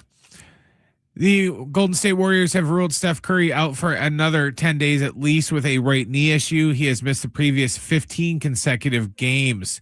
In NFL news, the Ravens agreed to sign defensive end Trey Hendrickson to a 4-year, $112 million deal after the fallout from the Max Crosby trade.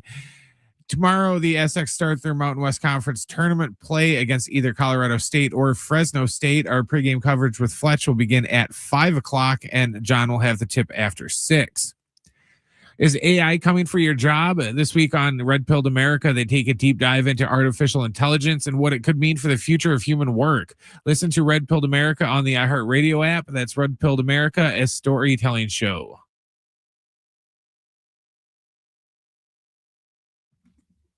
All right. Again, you can listen to the Aztecs in the quarterfinal round tomorrow at 6 right here on San Diego Sports 760. San Diego State getting the winner of Colorado State, Fresno State, a game that will be played tonight at 6 p.m. as the Aztecs likely will need 3 wins in 3 days to advance to the NCAA tournament. Mark Ziegler back with us here on San Diego Sports 760. Does such a good job covering the Aztecs as he has for such a long time in the Union Tribune and en route to Las Vegas for this weekend. Mark, do you subscribe to the general thought process that a lot of people have said here recently about the Mountain West, that there are 7 or 8 potential champions this weekend in this tournament?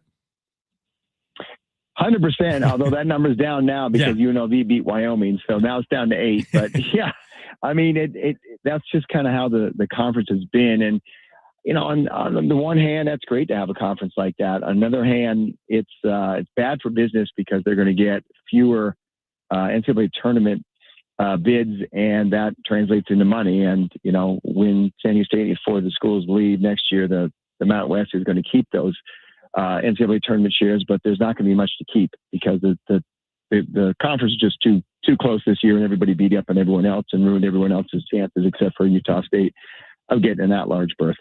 Would you take, Mark Ziegler's with us right now, like we're talking about with maybe 7 or 8 teams that could win this that are still remaining in the field? If I said take Utah State or take everyone else, you'd go down the path of everyone else?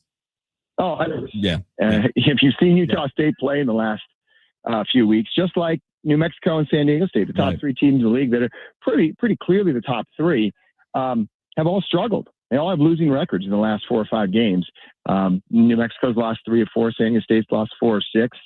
And Utah State had lost 3 of 4 before they beat New Mexico in the last game of the season. So I don't like the way they're playing. I don't like the way a lot of these teams are playing on the top part of the conference. But teams like Colorado State have been really hot. Boise State's been playing pretty well lately. UNLV has had some real flashes there. So these teams are going to be tough to beat. What do you see as the determining factor for San Diego State? Let's just even say Thursday. I mean, the reason I ask is obviously rebounding was an issue at New Mexico, basically cost them a game. At Boise, essentially cost them a game. Now, whether they see CSU or Fresno, those aren't the same type of rebounding team. Certainly, Colorado State can really shoot the ball. But what's the factor you're looking at specifically with the Aztecs when they take the floor on Thursday? Well, specifically that game it's not going to be at altitude. Mm-hmm. And when they played Colorado State 2.5 weeks ago in Fort Collins, it's 5,000 feet.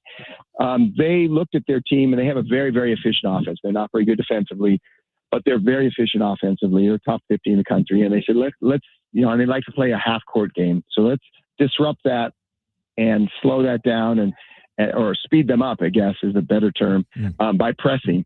Something they rarely do at altitude, even with a deep roster. It's just so hard to do that and sustain it. They tried it. It didn't work. Colorado State still was able to get to their spots, still able to get their shots, and they made them. Now they're not going to be at altitude. They've got 10 guys healthy for this game in the rotation, and I think you'll see them extend their defense selectively, not the whole game, but they'll pick their spots. And I think that's an advantage in this game compared to what we saw 2.5 weeks ago. You mentioned their health and said 10 will be healthy. They haven't played since Friday. What is the latest, or what are you, considering heading into this? Obviously, Magoon has been in and out. LZ Harrington has been in and out. Where are they heading into this weekend? Well, I think, Reese Waters, Dixon Waters, and Miles Bird both were hobbled and banged up in the last couple games, and have been in and out of practice, but they're both back practicing. So I expect to see them. Magoon has been practicing. LZ has not, and I would consider him doubtful, but he is also, there's been instances where he hasn't practiced and warmed up and felt okay and played. So we may see him, but I would say it's doubtful. So when you look at the season overall, and I know you've written about it as well. At 20-10, you see it the same way most is, which is, do you see any path other than 3 wins in 3 days for San Diego State, or even, I guess, anyone other than Utah State? Is there a path to the NCAA tournament for New Mexico or San Diego State without winning the conference tournament? San Diego State, no. New Mexico, possibly. I mean, everything would have to fall right. Right. They would have to beat San Diego State in the semifinals and maybe beat them, by 8 or 10 points fairly convincingly. And then they would need help from other teams, falling off or losing. They're also on the bubble a little bit ahead of them, and then they need no bid stealers. So there is a path for them. It's probably less than 50-50, but it's out there still, I think, for New Mexico. I don't think it's out there for San Diego State. There was a stretch, Mark, and you probably know it better than I do. I think you wrote about it at some point. There was a stretch where San Diego State had maybe the top defensive efficiency at KenPom for like 6 weeks. I don't know the exact dates, but like from early January to early February, they were among the best defensive teams in the country. What's interesting here recently is I think they've allowed 80-plus points in 3 straight games, including in that win over UNLV on Friday night. How do they get back to where they were? Because it's unlikely they're going to win 3 straight games, allowing 80 points in the next 3 games they play. Yeah, and it's funny. I asked Brian Dutcher that exact question, and he said, if I knew the answer, we would have already fixed it. He goes, I don't know the answer. Yeah. Part of it is rebounding. Sometimes in some of these games, their first shot defense has been pretty good, and then they've given up the offensive rebound, and teams typically shoot a very high percentage on second chance points off of offensive rebounds because the defense is in disarray. You see a lot of 3-pointers made because they're step-in threes. Those are the easiest threes to make. Teams shoot typically close to 50% on those because you're moving towards the basket. You're not moving away or off the dribble. You're just catching and shooting. You see the whole thing in front of you. And so there's been a lot of that, a lot of easy putbacks inside. And so it's a defense problem and it's a rebounding problem. Now, we're talking about defense and rebounding. Yes, some of that's tactical, but a large percentage of that is just effort and heart. And that's where this team has kind of waned in and out. I thought Miles Bird's comments yesterday were really interesting. I mean, he admitted that the team has sort of been lackadaisical and maybe took some games off, I think was the phrase he used this season, and they lost those games.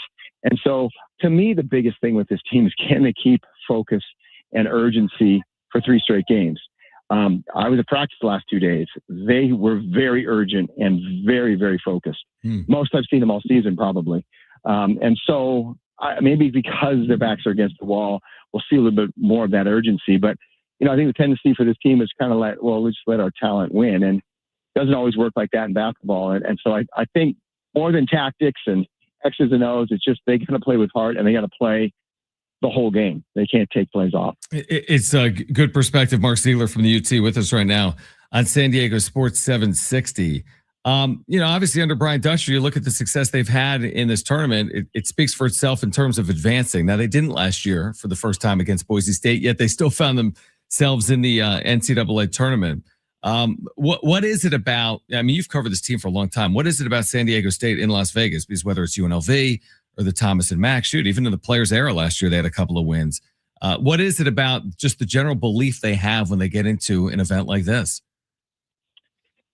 Yeah, I mean, it's a couple of things. I think their depth helps them a lot. They're very comfortable in that arena, in that city. They understand Vegas is a weird place to play for a lot of teams that don't go there a lot. San Diego State, remember, goes there now every single year for a non-conference. They go there for media day. They go there for a regular season game. They understand the drill. They know where to stay, how to stay out of the casinos and that refiltered air, and how to kind of put those distractions aside. And they're very good at it, and they have been very good at it. They've also had some of the best teams in out west and the best players, so that helps too. I mean, Brian Dutch is always saying marches for players, and if you have the best players, you have a better chance of winning. And they had won 17 straight quarterfinal games, which I think is just an absolutely remarkable statistic until last year when they lost to Boise State. So you can say, well, they should have no problem with the quarterfinal game, except, the one loss was last year with many of these same players. So it's hard to sort of use that as a gauge. How do you, one final question for you, Mark, and I appreciate you taking time. Maybe this is a conversation for another day, but it's more of a resources question moving forward. We've touched on the importance of obviously NIL. We know about the unlimited transfers. We know about, essentially the widening gap between the P4 and the rest of college basketball. Is that gap further widening with resources, and where will San Diego State potentially stack up when they enter its next league, the Pac-12, come next year? Yeah, that gap is enormous. And it's the Power Four conferences plus the Big East. Although the Big East really dropped off this year. Right. So it'll be interesting to see whether they can kind of grab on and hold on and get on the other side of that gap, or they're going to or continue to fall. But if you look around the country, it's not just San Diego State. I think it's one thing that fans need to understand. Yes, I think many people consider this a disappointing season, but no mid-majors did well. The gap is that big now. Programs like Memphis had an awful season. There's going to be maybe 2 at-large bids from mid-majors this year. That would be the lowest ever since the tournament expanded in 2011. And so this is definitely a trend, and I think it's going to keep continuing until there's some sort of regulation on the amount of money that you can spend, which I don't see in the foreseeable future. So a program like San Diego State, will they have more resources at their disposal in the Pac-12? Maybe a little bit more TV money, but they also have to pay an extra fee to get there. And so it could be just kind of a financial wash. And the question is going to be for the administration is how much red ink are they willing to absorb and stomach, because they've had some pretty big deficits, and they probably have some more going forward. And they've got football program that they have to feed that beast as well. So, for them to keep up, they're going to need money. There's only so much they can raise, and can the administration find some money or be willing to go into more debt to give it to them? And that's kind of the question I think that is going to have to be answered this offseason if we're going to see San Diego State even approaching the same level it has in the past, or kind of falling off a little bit like so many other mid-majors have. Well, it is a really interesting point, of course, heading into a league with Gonzaga, right, which already has its inherent advantages without having football as part of its athletic department. Are you heading out right now? How are you heading out? Are you driving, flying? Are you on your way? I'm on the way. I'll be there tonight. Okay, great stuff. Appreciate you taking time for us, and I will see you in Las Vegas tomorrow. Thanks for doing it. All right, see you there. Yeah, great Bye-bye. stuff from Mark Ziegler at the Union Tribune. We can react to that. In addition, we have the wrap coming up at 4 p.m., and we're giving away a 4-pack of tickets to the San Diego Zoo Safari Park. So stay with us on San Diego Sports 760.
All right, San Diego Sports 760. The wrap coming up at 4 p.m. We'll give away that 4-pack of tickets to the San Diego Zoo Safari Park.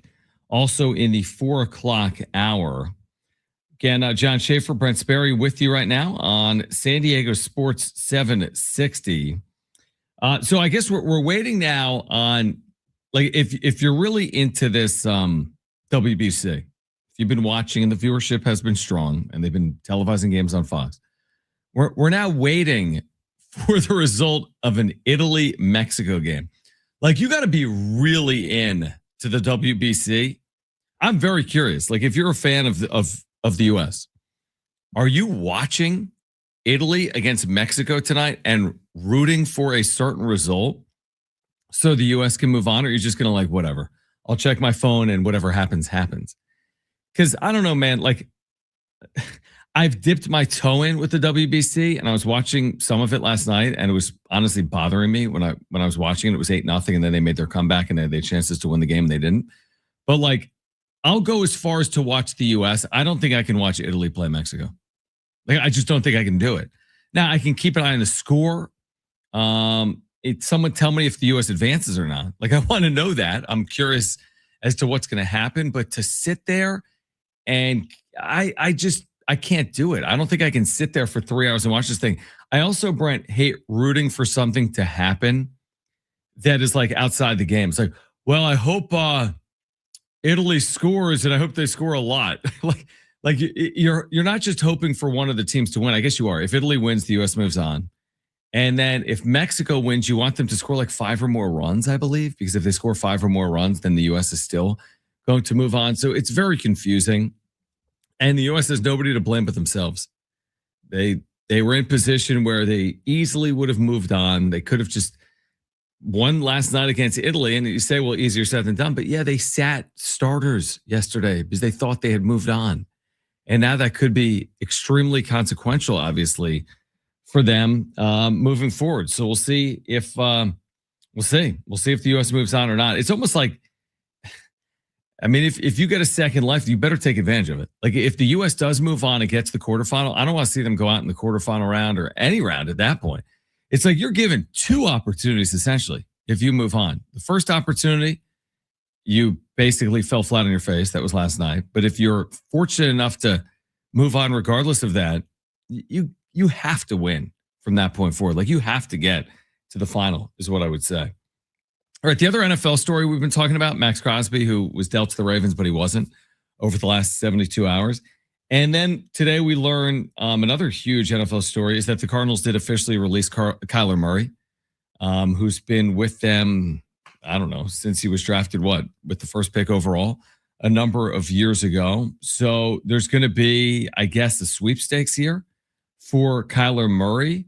What are the options for Kyler Murray in terms of landing spots? Is Minnesota one of the possible landing spots? Pittsburgh, obviously, with what we've talked about with Aaron Rodgers. Is that, technically the Jets, but I said that one day when you're gone, why the hell would you want to go there?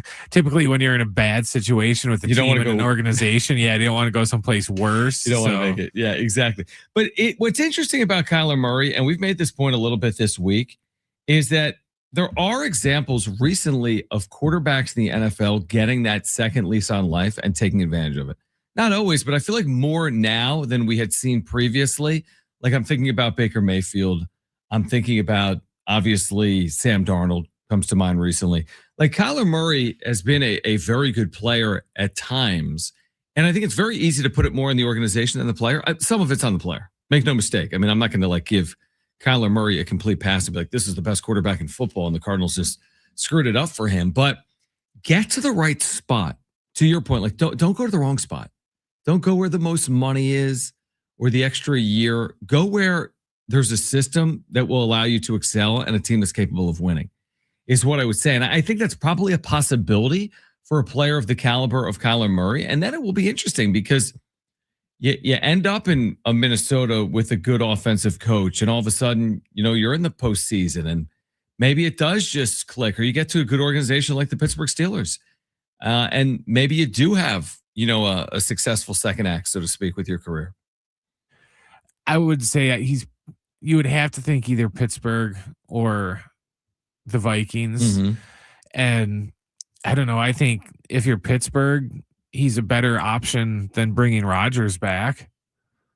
I I completely think agree. I'd rather take a flyer on, a second chance Kyler Murray at his age than, a fourth chance Aaron Rodgers at his old age. Yeah, So- I agree. Noreen, do you want to come in here while I'm on the air? Come on in. Noreen, I'm on air, but come on in. Yeah, really? Yeah, this is what we do for a living. You want to hop on for a second? Yes, of course I do. You do? Here. Go Gonzaga. Yeah. Do you want to hop on? Okay. I just want to ask you a question. Okay. I'll be at break in 55. 2 minutes and 56 seconds. Just hang out. We're talking about all kinds of, we're talking obviously Aztecs. Noreen's also, you're an Aztec fan, obviously. We have Aztec rights. She's also a Gonzaga fan. Gonzaga's and a Grand Canyon fan. Now, what were to happen? I hate to even ask this question. If Grand Canyon were to play San Diego State in the Mountain West tournament. Again, I saw Noreen at a Grand Canyon San Diego State game at VA House Arena earlier this year. Unfortunately, for a lot of our listeners, Grand Canyon won that game. In fact, Grand Canyon, if San Diego State ultimately does not win the Mountain West tournament or make the NCAA tournament, you can circle Grand Canyon. Lost a game in Phoenix, controversially by 1 point. Lost a game here, right, Brent? Maybe get one of those split jerseys that's like half. Yeah. Exactly. Get a split jersey. She wants to talk about this. Noreen's our market manager here at iHeart San Diego. Your mic is on. Okay. And I know you're a sports fan. I'm a huge sports fan. Yes. Here's the thing, though. Okay. I'm a rabid capitalist, and we live in San Diego. I want the Aztecs to go all the way. I know you do. Now I pay tuition for GCU, so a little different story. That's so hilarious. Go Aztecs on that. I do love that. Trying to think because there's been a lot of sports stories with us. We're always talking. Noreen's, you're always talking sports. You love sports. I love SDFC, sports. obviously, right here Of on San Diego course, Sports and 760. Off to a Wave. great start. You're The San Diego Wave Wave support. on Saturday night. It's so funny because I see you. Obviously, I see you in the building, but I see you at sporting events. I love sports. I see you at Snapdragon Stadium. I see you at Petco Park. I see you at VA House Arena. I see you downtown before with clients or with events with iHeart Radio before Absolutely. sporting events. So I love sports. Sports are in your heart. I do. I love Yeah. sports. I grew up with my mom working at Cal State Fullerton in the athletic that department. right? So I grew up going to sports events my whole life and so love she it worked in still. athletics. I Yeah. didn't realize that. Yeah. That's And super lots of big cool. people came from Cal State Fullerton in the baseball program. Yeah, a absolutely. lot of big people. Phil Nevin. And Yes. I think Kotze. Lots of big people. You would know better than I, but they've played in College World Series. Obviously, have before lots they've of times. won College World Omaha, Series before. baby. But Yep, yeah, we yeah. went. Yes, as kids. You. That's unbelievable. Very exciting stuff. I know. All right, we're going to get to the wrap on the other side. We're giving away a 4-pack of tickets to the San Diego Safari Park. Ooh, How about gosh. Elephant Valley? Have you seen Elephant Valley? Amazing. I need to get there. elephants, and you can make reservations at that restaurant right there, and you Yeah. can sit and watch the elephants and eat a really unbelievable meal. It's a great thing to have in North San Diego for all of our listeners Dude, to go. The zoos in San Diego are so spectacular. I mean, they are spectacular. The Safari Park is an unbelievable experience. Obviously, the San Diego Zoo, everyone knows, is just a spectacular place. I mean, Right. families, children, loved ones, you have to go. I mean, whether you're a resident or it's a must do. And the best thing about all of that, because we're very, very good friends with the folks at the San Diego Zoo Wildlife Yeah. Alliance, is that when you go, you are really, truly giving back to conservation. That's right, because they're a nonprofit. They're a nonprofit. That's Yes, right. And they have so many conservation efforts around the world. So Yeah, absolutely. I mean, again, with the pandas now in the Elephant Valley, and it's spectacular. All right, we'll give those away in the 4:00 hour. The wrap is coming up as well. Stay with us. Hour 3, San Diego Sports 760, and live on the iHeart Radio app is next.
This report is sponsored by Staples.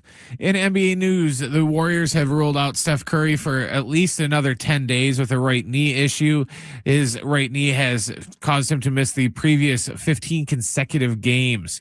In NFL news, the Ravens agreed to sign defensive end Trey Hendrickson to a 4-year, $112 million deal. This comes, of course, after the fallout from the Max Crosby trade that wasn't. Tomorrow, the Aztecs start their Mountain West Conference tournament play against either Colorado State or Fresno State. Those two play each other tonight at 6. Our pregame coverage tomorrow will begin with Fletch at 5 o'clock, and John will have the tip after 6. Want a great way to boost your brand? Custom labels at Staples will help packages pop, shipments stand out, and takeout boxes really take off. Shop now through April 18th and save 30% on all custom labels. Staples, that was easy.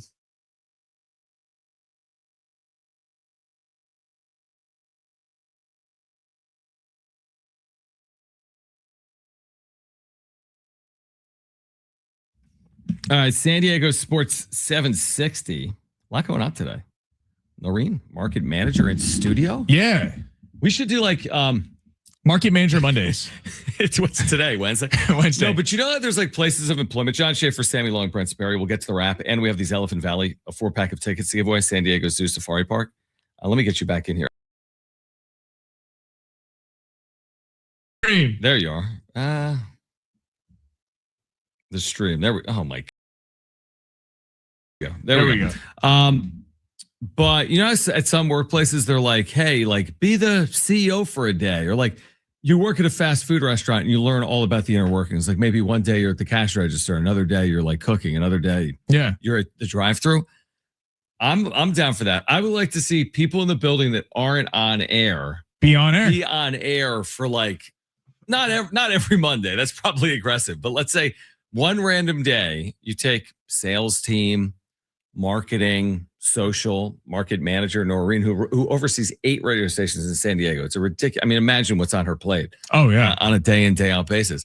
I want to see Noreen one day handle a live like shift on all 8 of the stations. Like she can that be would like be an fun. FM DJ. Like 101.5 KGB. She can be on Kogo Morning News. I wonder. She can be afternoon drive here. I wonder where she'd feel most comfortable. I know Kogo would make me nervous because I was like talking news. I'm like, we're gonna say something. We could definitely spice things up on Kogo. Maybe Star. I think she could chop it up with some sports. I heard her in the last segment. I think we could hear. I think she'd be good on all of them. I think she's comfortable to do it all. Honestly. Here's the thing. If I had to do Kogo let's say I had to do Kogo for a day. Let's say I got a call from Noreen or our program director, Mary, right? And she was like, we are in a pinch. That we got, everyone's out due to sickness and I need you and Sammy to do it. What do you got? And now here's the thing. What are you going to be doing Morning on Kogo? news. Doing the show. Well, see, there's a difference between doing the news and doing like Lou's show. Yeah, talk. Like you're going to do the news, not like Lou's show. I would want to do both.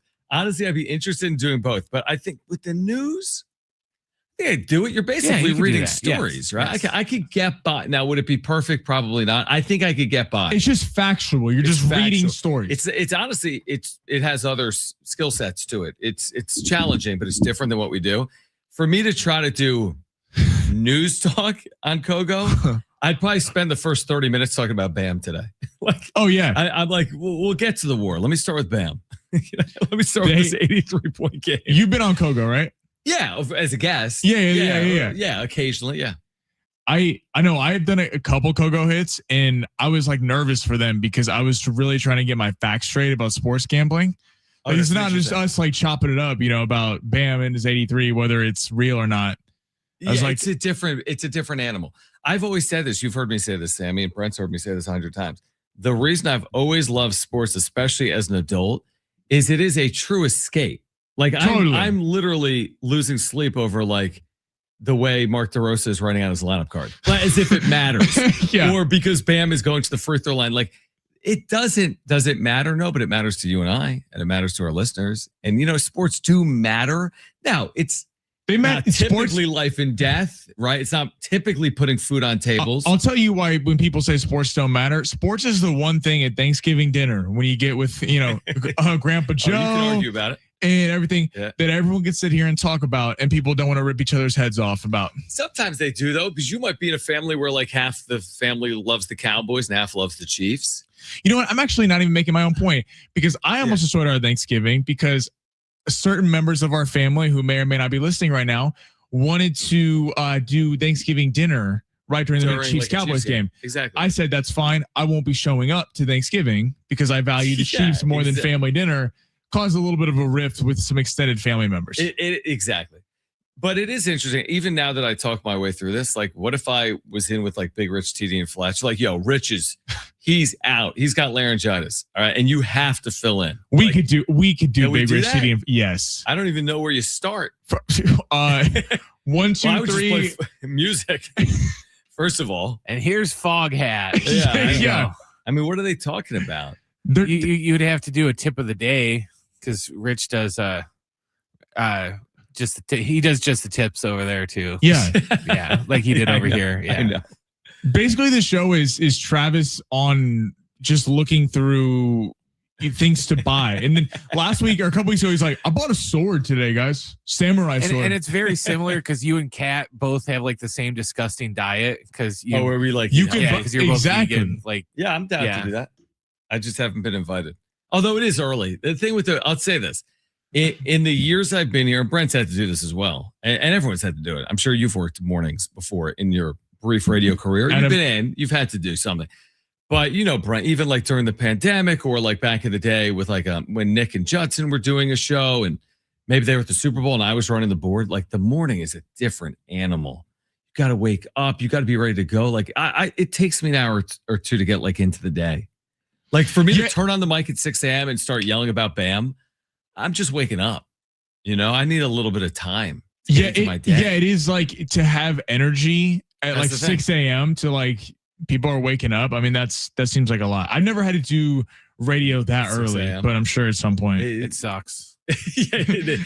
But again, you don't want to put that on for the listener. It's like they're waking up, they're showering, they're getting ready. They want to hear what they want to hear. They don't want to hear that you're tired. Because they're probably tired getting out of bed. No, when I had to do it in Madison, I would have to drive 45 minutes. And this was if there's no snow.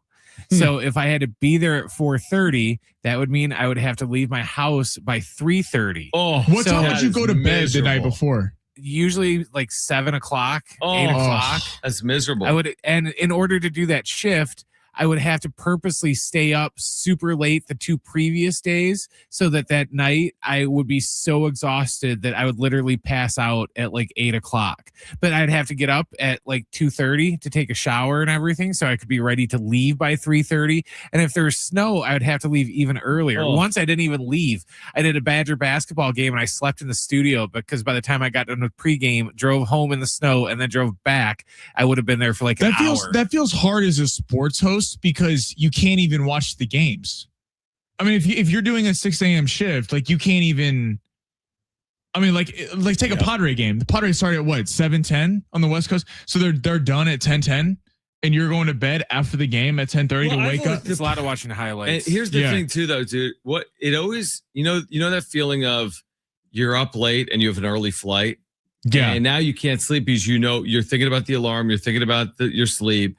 I hate all of that. That it's already midnight. It happens with me all the time. I'll call an Aztec game. We'll be in like Laramie, and then the wake up call is at 5:40 in the morning, and I have so much adrenaline. I'm sure the players are the same, but it's like I haven't even played. But now by the time you're done with the post game show and getting back, and like, you know what I mean? It's just like it's hard for whatever reason. That's very, very, to me, it's very challenging to like be ready to go first thing in the morning and go to sleep early every single night, because what if you don't sleep well? The whole thing. We could take over for Big Rich and Flesh. Schaefer, Sperry, and Long. I mean, we would run that in the morning. Yes, I think we should do that. Should we get to the wrap right now? Let's get to it. Why not? It's time for the wrap.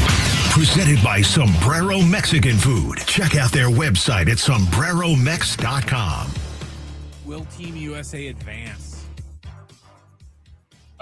I mean, I'm going to say yes, simply because I think Mexico is going to destroy Italy tonight because of the fact that Italy had to burn so many pitchers to try to win that game. Right. They felt like they hung on for dear life after getting up 8-0. If there was another inning, the U.S. probably win the game. So I do think Mexico is going to have, bombs away tonight. But it does feel like, it's kind of a 50-50 shot because, if Italy plays the way they played last night, you'd think it would be a close game. But I do think they advance. I do think Mexico wins big. I agree that they'll probably, like, if I was a betting man and I had to choose one, I'd say they advance. I think it's more likely they advance than not based on their paths through it, is my point. But like, if this was life or death for me, I would not be sleeping well. Like if I'm Team USA right now, I would not be handling this well at all because their fate is in someone else's hands. That is never a good spot to be in as a team or as an athlete. So I think they'll basically get lucky essentially and move on, but it's far from a guarantee. And there is a scenario where they don't. And then I have imagine the impact if they don't make it through, and like the fallout if they don't make it through. We'll know in a handful of hours if that's the case. Everyone talks about how basketball is now international, and international players are better than homegrown American talent. And are we really having this conversation about America's pastime?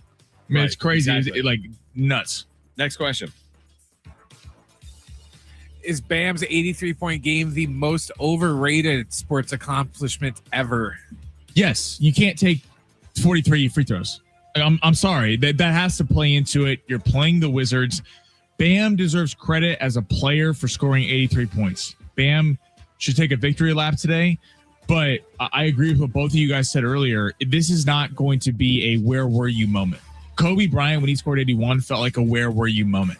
These are when LeBron got the point record, that was a where were you moment when you saw that. Right. I don't see this at all from Bam Adebayo. And 43 free throw attempted, only 20 made field goals against the Washington Wizards, whose average age of the lineup yesterday was age 20. No, it's very overrated. And there's no way on First Take the day after Wilt's 100-point game they were saying this is a farce. Now, of course, First Take didn't exist. And 1963, baby. Who knows what that looked like? I don't know if it's the most overrated sports accomplishment ever, but it is up there. And I do put an asterisk by it for all the reasons we said in the first hour of the show. And I will not remember this nearly the same way I remember Kobe Bryant's 81-point game against the Raptors. Next question. It has more credibility than an NFL Pro Bowl. That's about it. Yeah, it does. Yeah. I agree. Where's Max Crosby going to land? I think Dallas. We've seen the last hour actually. Solomon Thomas traded. He was a former top pick by the Niners. They ended up signing him. And Oso Odigizua, the defensive tackle, they just traded to the Niners for a third-round pick. That's a lot of money coming off the books. Dallas needs an impact defender. They were the team that showed the most interest alongside the Ravens. The only reason he's not a Dallas Cowboy right now is that they were only willing to offer a first and a second, where the Ravens were willing to offer 2 1s. I think at the end of the day, although the Raiders are talking about potentially keeping him, I think Dallas, Jerry Jones can't resist and goes and gets himself a star pass rusher. I'm all for that. I think for the league, that'll be interesting to have him obviously on national television or, viewed by that many fans each and every week. And I think it's a good offseason storyline. If Max Crosby does ultimately end up with the Dallas Cowboys, and what you're saying makes sense, they are freeing up capital in an effort to potentially land him. And Jerry Jones, he will ultimately overpay. Like if he didn't want to do 2 1s, well, now he'll do 3. Or ultimately, he's going to probably overpay for this player. And I think Dallas makes a lot of sense. Next question. Will anyone ever score 84 points or more again in the NBA? I think so. Because of there's been a lot of scoring in recent years. The way the game has evolved, we talk about, people call Shea a foul merchant, which I think is way too far. But the game, the physicality that was allowed in the 90s. Remember the Last Dance? They talked about the Jordan rule. Yeah. It literally was put him on the ground and injure him. That is gone in today's NBA. That's why we see it feels like every couple weeks some guy setting career highs I do think, especially with the way that the refs are calling games now, there will definitely be someone who hits 84 points in the next couple of years. What if it's going to be like what if it's like Bilal Coulibaly? Yeah, the next Wizards game that would be like fantastic. 84. If it's a Wizard, then I'm out on the scoring record. Like if it happens again this year, then I'm out on the scoring record. Honestly, I think if it happens, it's going to be somebody like Knipple or somebody like that. Yeah. That shoots threes. 19 threes. Yes, because they shoot so many threes these days. Even 19 threes. That, well, I did the math. They need to hit 28 threes. If they didn't hit any twos and they didn't hit any free throws, they need 28 threes. Brett, to your point, though, I'm think of the backlash that's happened from them not taking Bam Adebayo out of the game, and people are kind of discrediting it. In the future, if a similar situation happens where a Knipple is destroying a Sacramento Kings, will he get taken out of the game because of the backlash the last day? If you hit 23s, you're probably not going to be in the game much longer because you're probably up 50 points. 84, maybe. I think you might have some players that are pissed off about this. That might want to break it. Yeah, that might want to break it. All right, we're going to give away these San Diego Zoo Safari Park tickets on the other side. Plus, coming up at 5:30 here today, Marco Balboa getting us ready for SDFC this weekend, and also SDFC again in the CONCACAF Champions Cup. This is San Diego Sports 760. We're live on the iHeartRadio app.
All right, San Diego Sports 760. We're going to give away these San Diego Zoo Safari Park tickets coming up.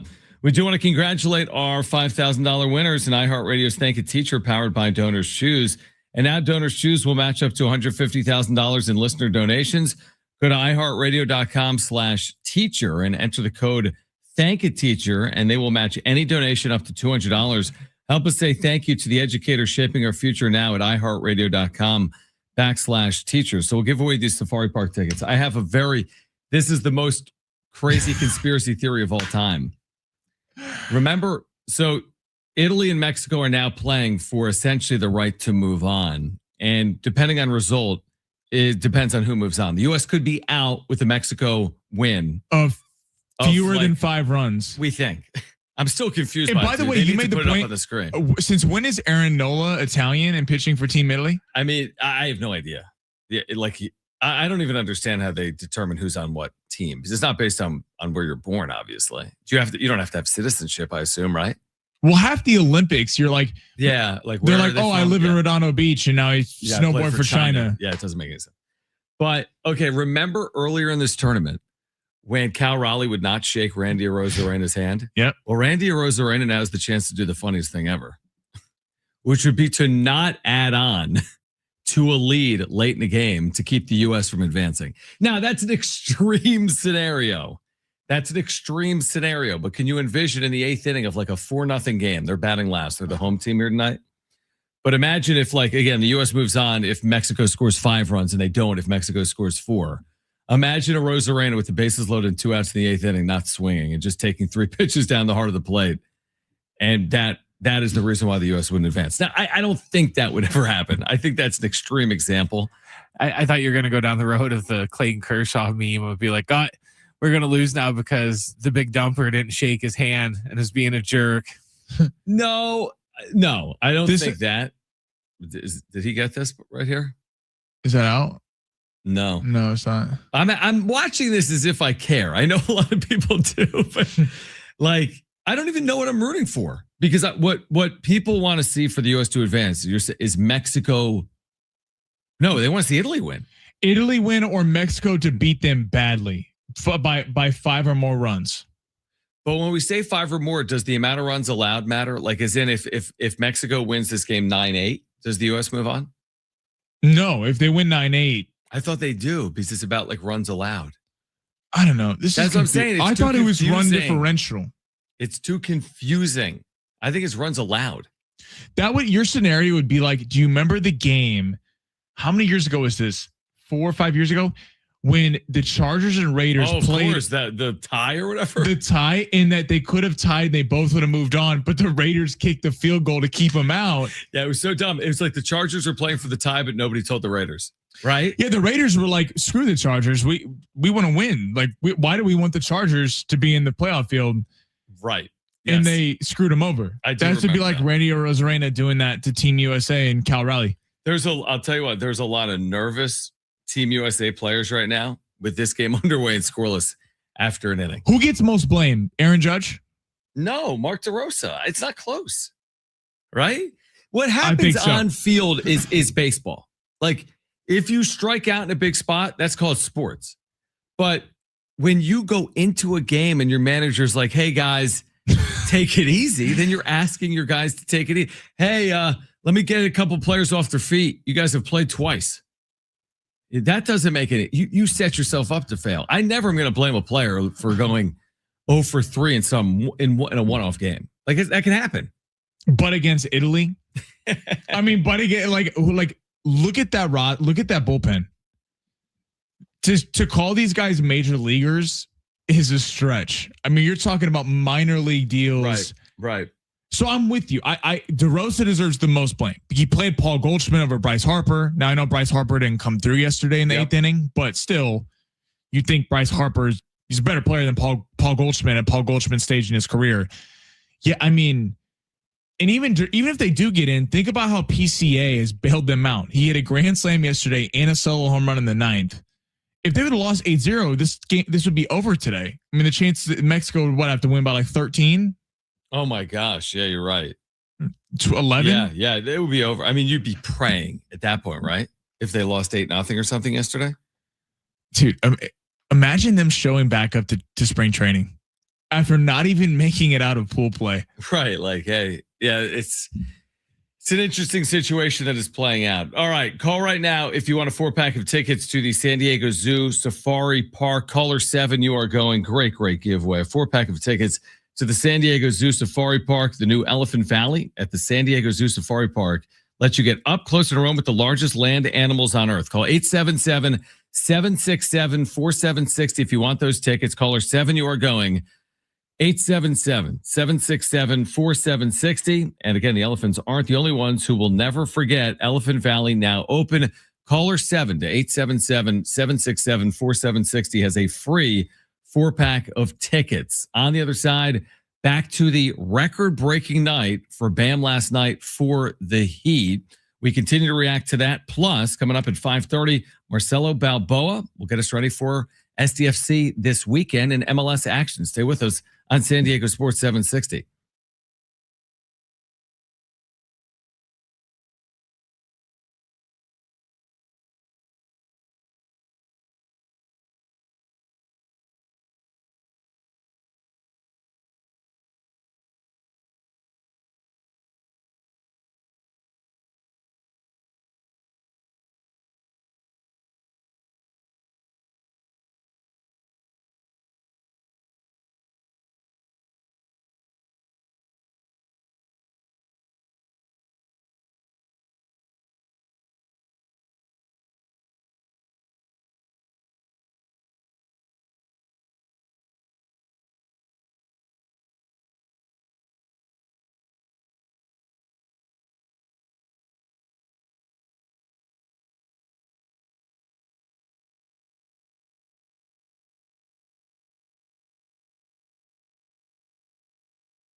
This report is sponsored by Anderson Plumbing, Heating, and Air.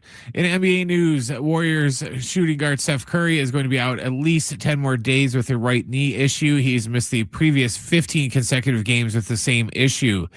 The Ravens agreed to sign defensive end Trey Hendrickson today to a 4-year, $112 million deal.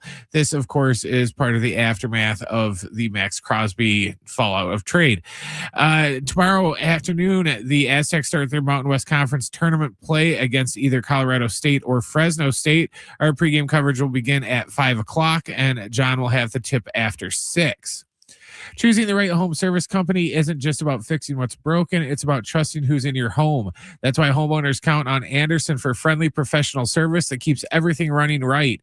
Visit AndersonPHA.com.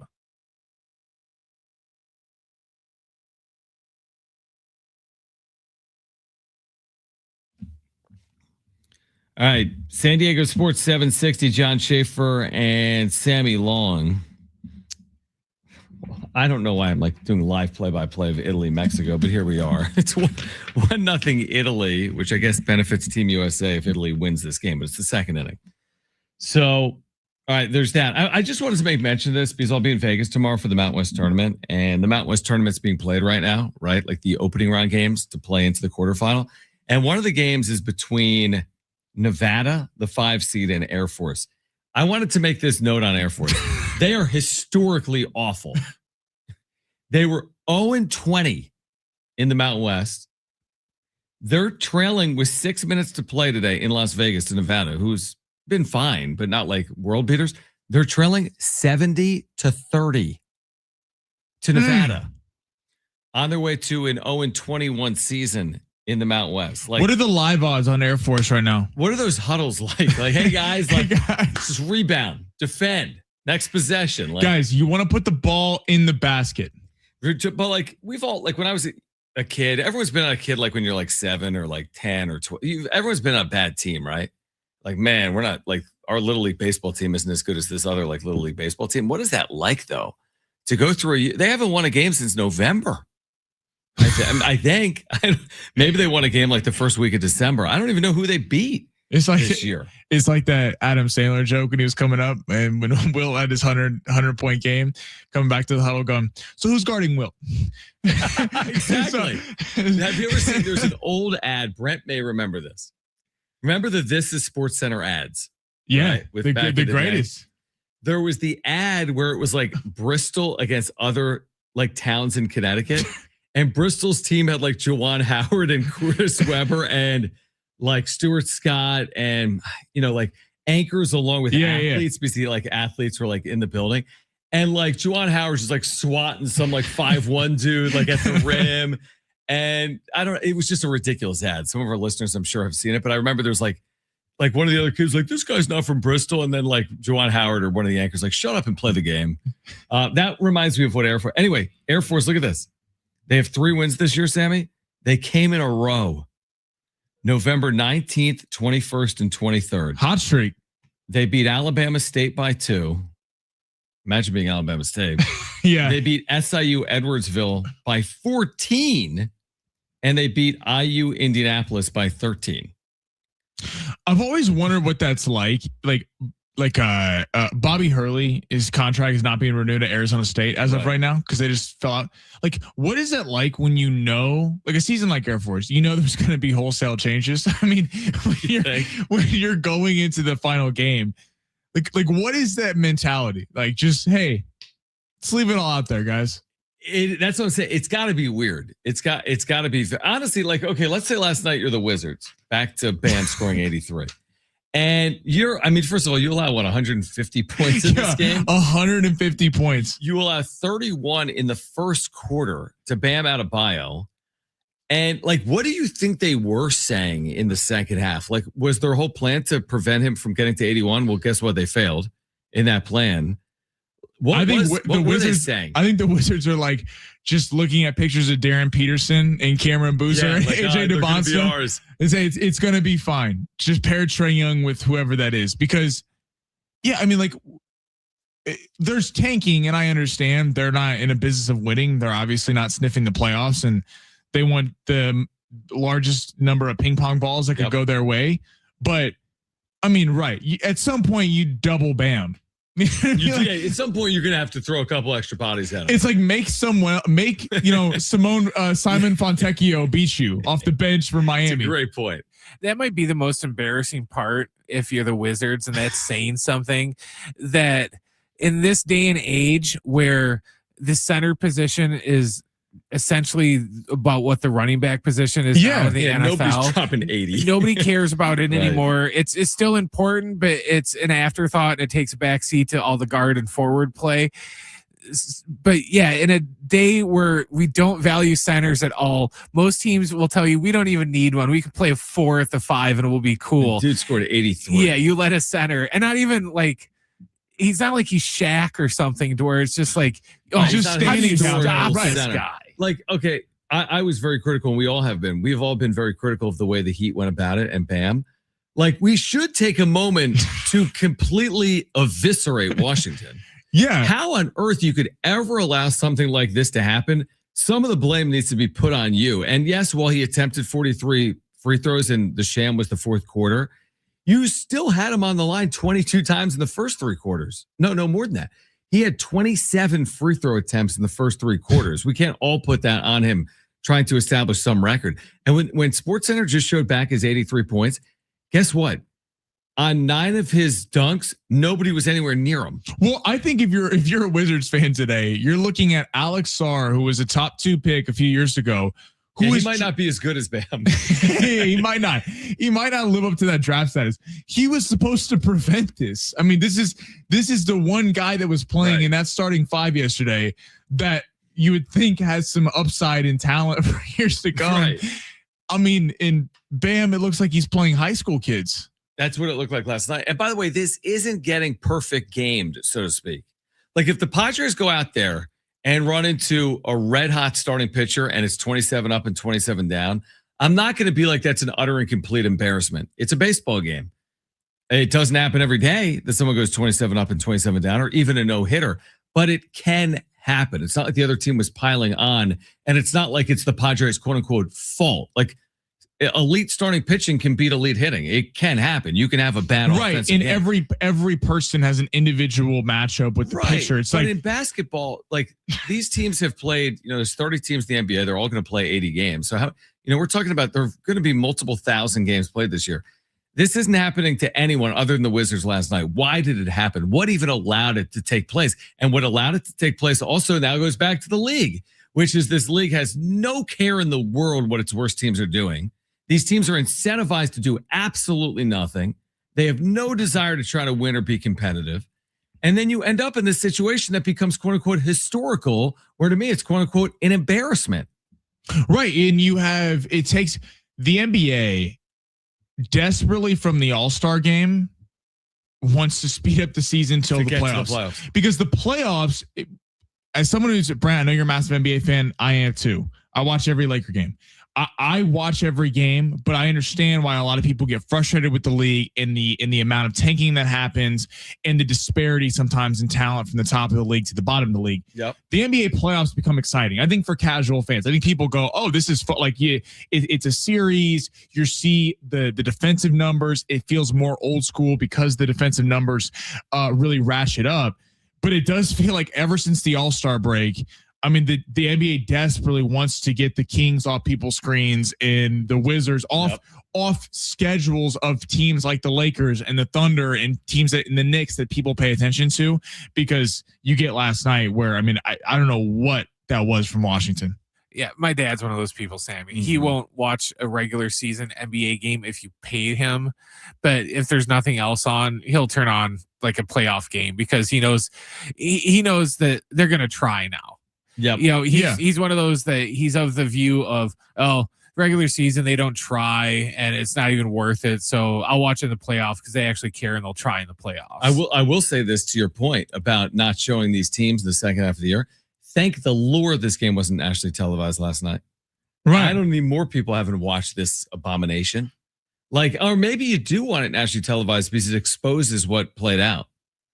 Right, like you know what I league, mean? The league today, it likes the fact that the Lakers have won back-to-back games against really good teams. Yeah. And that's a fun narrative, and as a Laker fan, I'm excited about that.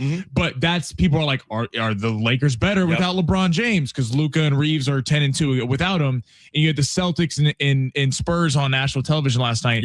But to your point, if that was one of the primetime games, I mean, you look for the league, right? I think the other question today, because a lot of people don't have NBA League Pass and didn't watch this game, they just saw the highlights.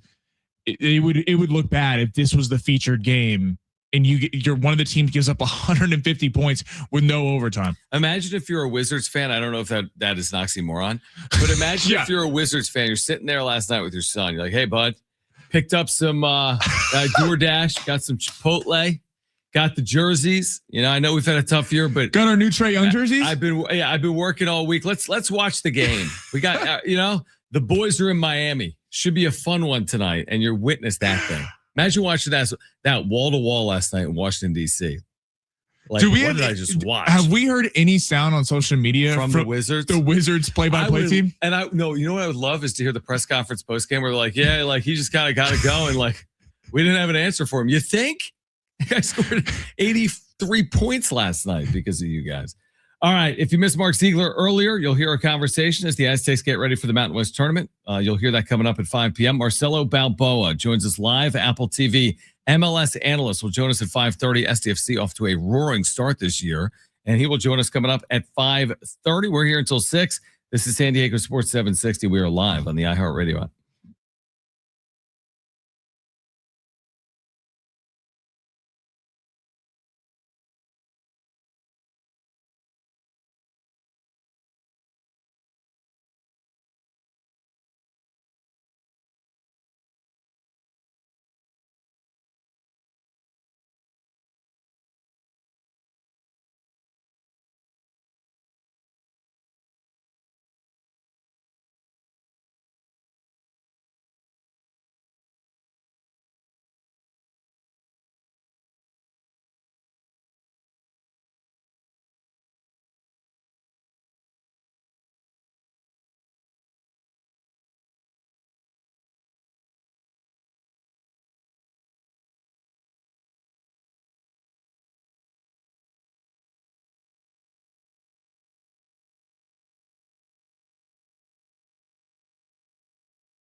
All right, Mark Ziegler coming up at 5 p.m. Marcelo Balboa, Apple TV.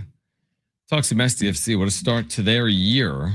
We got CONCACAF Champions Cup action, don't we? Yeah, tonight, I believe, right? SDFC Toluca tonight, 8:30. So, we got a lot to talk about with Marcelo Balboa coming up at 5:30. Do you want to tell everyone what you just told Brent and I? I was thinking to myself, as Air Force is in the midst of their 27-game losing streak and hasn't won since November. Dude, good thing they didn't face the team with Bam Adebayo last night or today. Like, what was the over/under set at 200.5? Dude, it would have been. We had a conversation earlier this year. About if Air Force had Victor Wembanyama. Tell me, okay, let's not lead him down this path.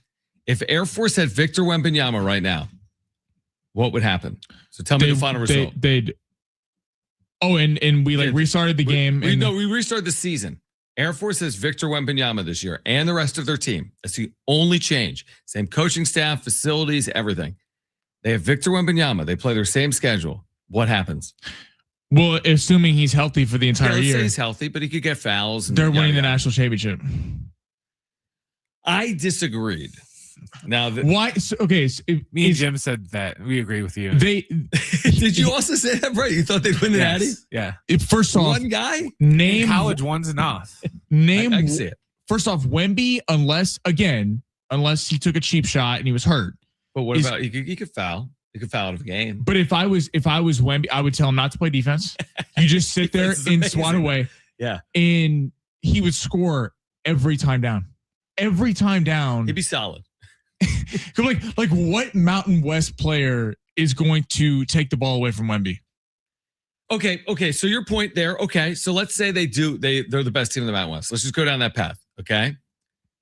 Now in the NCAA tournament, this team with Wemby is going to beat well-rounded Michigan, well-rounded Arizona, well-rounded Duke. Yes, because all those teams are going to have to send 3 players to help on Wemby. So he literally could probably do that with the rest of the Air Force team. I mean, yes, you're right. He's probably going to average. He's probably a 40, 30, 20 guy, which is like 40 points, 30 rebounds, 20 blocks. Again, outside of him taking charges and fouling out, which is not going to happen because Wemby's too smart of a player and he's just going to swat things away. I think Wemby is not even a conversation. Like Wemby, because of how tall he is going to score every time. I think the better question is like when Isaiah Thomas a few years ago, how short he was leading the league in scoring for the NBA. What would happen there? I see what you're saying. If you just took an elite guard in the NBA that didn't have a size advantage over everyone. He's still a guard at the end of the day. So a 6-footer's a 6-footer. Sure, they can score 41 points, but you still need teammates and you still need to defend if you're 6 feet. But you guys both believe, and I get it, third-year Victor Wembanyama is also different than like first-year Victor Wembanyama. I feel like he's now like a complete force, right? But I mean, Air Force hasn't been great. But who's like take Wemby, take Giannis. Who is stopping Giannis coming down the lane? And who's going to get into the way of that, of anyone in college basketball? Yeah, it's not going to be easy. You have to look at it like this. Look at what Wemby's doing now against grown-ass men. Yeah, I know. His numbers are in college, he would be doing it against, 18, 19, maybe some rare occasions now, 20-year-olds. Yep. And we've seen in college that you can just have that one amazing player on your team, and that's enough. Look at Carmelo his 1 year at Syracuse. Right. That was enough Curry to Davidson. get him the natty. Elite 8. Yeah. So John Moran with Murray State. Remember they took him a couple rounds? Yep. One is enough in college. Okay. Pros no, but in college, I think, mean, especially if he's hot at the right time. Wouldn't you just love to see it? I'd love to see it. I mean, just because it's an interesting experiment that nobody's ever really seen. That's like saying, hey, the 72 Dolphins against the 2015, whatever. Like it's a fun conversation. Like 85 Bears defense against the best Chiefs offense. And also, if Wemby's playing, even though Air Force is dreadful they're dreadful. Is he going to pick them up? Is he going to make them better? First off, they're getting wide open. This is going to be a shoot around for the other guys. They are Division I basketball players, barely. Yeah, but they are Division I basketball players. It's not to disparage. Listen, it's been a bad year for Air Force. Like, make no mistake. But you're right. There's players on their team that are capable of being good players elsewhere, would be my guess. We've seen players transfer from there and have success.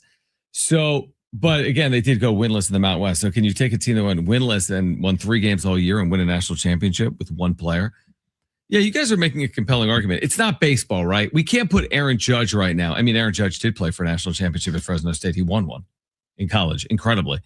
But you can't take Aaron Judge right now and put him on a college baseball team and assume that team wins a national championship. That's absurd. He can only do so much in any one game. Right, because he can hit 4 solo home runs. Unless he pitches too. Yeah, unless he You'd have to pitch too. I mean, but you know what I mean? Aaron Judge could actually homer every single college game. That alone would be an amazing accomplishment. That doesn't mean you win. What if you took a college football team? Okay. Like, I'm trying to think of someone. Like just not a good college football. Like I don't know, UNLV. Okay, or college football, or they've been good. Actually, that's not fair. UNLV actually has been decent. I'm trying to think of a team that is not even relevant on the national picture. And there's Purdue, mm-hmm. But even they're a Big Ten team. But let's say Purdue. If you took a elite level quarterback, if you put Joe Burrow, if you put Mahomes, put Josh Allen, if you put Lamar Jackson, it's like they would destroy and they would probably win every game. Mm-hmm. But then because the defense isn't good, and could receivers catch the ball from these guys? Yeah, I mean, it's a high level. So wait, you're saying if you had Patrick Mahomes on well, hold on. Patrick Mahomes is already at Texas Tech. Didn't work. Yeah. I think if you had to pick one NFL player and put them on a college team, take an edge. Yes, or a running back. Because who is stopping a running back? Who is stopping Derrick Henry in college football? Yeah, well, it's like who's stopping Saquon Barkley in college football, but they were still stopped. But they're better players now than they were. True. No, it's true. I mean, I think I would probably go with the best player on defense. A defensive tackle would destroy every game. If you can blow up the other team's offense, so to speak, then you're going to be in every game. Every game. Right, like Aaron Donald in his prime going up against Ohio State's offensive line is going to game right. Pitt, were they good? Isn't it funny how I get it. They get better as of course, they're better professionally. Right. They're more dominant professionally, but again, Aaron Donald was in college. Like Larry Fitzgerald was in college. Saquon Barkley was in college. It's a good point. Those are good players playing on good teams, but were they unbeatable teams? It's a fascinating conversation. Because the only positions in football, obviously quarterback, but the problem is could receivers be catching passes from Josh Allen? Could subpar terrible receivers, if they're not getting open against the best corners in college football, it doesn't really matter how great they are. Now, Lamar Jackson's going to run around for about 300 yards rushing on the ground. I remember that. But college in Louisville, he doesn't get enough credit, by the way, for his Heisman at Louisville. Yep. A running back and a defensive end, you can't get them out of the game. You can't, unless you injure them. You can't game plan around them where you can game plan around a corner. Let me ask you this, though. The Wemby conversation, to wrap it up. If we put Wemby on the Wizards, well, first of all, Bam's not scoring 83. But if you had Wemby on the Wizards right now, they wouldn't be good, right? We all agree? Because the Spurs weren't good with Wemby. Yes, but they're playing grown men. True. Even the Wizards lineup last night, if you put them against Duke, they would run them. Yeah, they still got 7-footers and they got size and they have athleticism. Yeah, I would agree. I mean, the Wizards still scored 130 points last night. Right. Whatever it was. It's not like they lost by 100. But yeah, I agree with that. All right, Mark Ziegler from the UT on the other side as the Aztecs get ready for the quarterfinals in the Mountain West tournament. They're playing tomorrow against either Colorado State or Fresno State. If you missed our conversation with the Aztecs beat writer for the Union Tribune, Mark Ziegler, you'll hear it on the other side. Plus, coming up at 5:30, Marcelo Balboa will join us live, Apple TV MLS analyst. Talk about SDFC's fast start coming up at 5:30. Stay with us on San Diego Sports 760.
This report is sponsored by Taco Bell.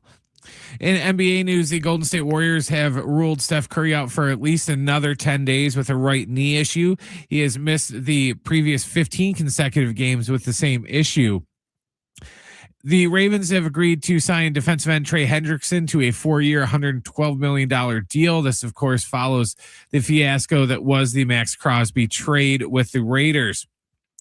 And in college basketball news, Arizona State has said that they will not renew the contract of men's basketball coach Bobby Hurley.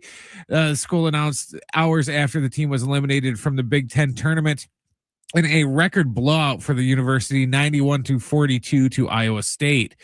Tomorrow, the Aztecs start their Mountain West Conference tournament against either Colorado State or Fresno State. Our pregame coverage will begin at 5 o'clock, and John will have the tip after 6. Taco Bell's new Luxe Value menu has 10 lavish indulgences, all $3 or less. It's easy to get carried away. Like when you try the new mini taco salad, you might ask, do I need a salad fork? The fork in the bag's fine. Luxe Value menu at participating locations. While supplies last, price and participation vary, tax extra.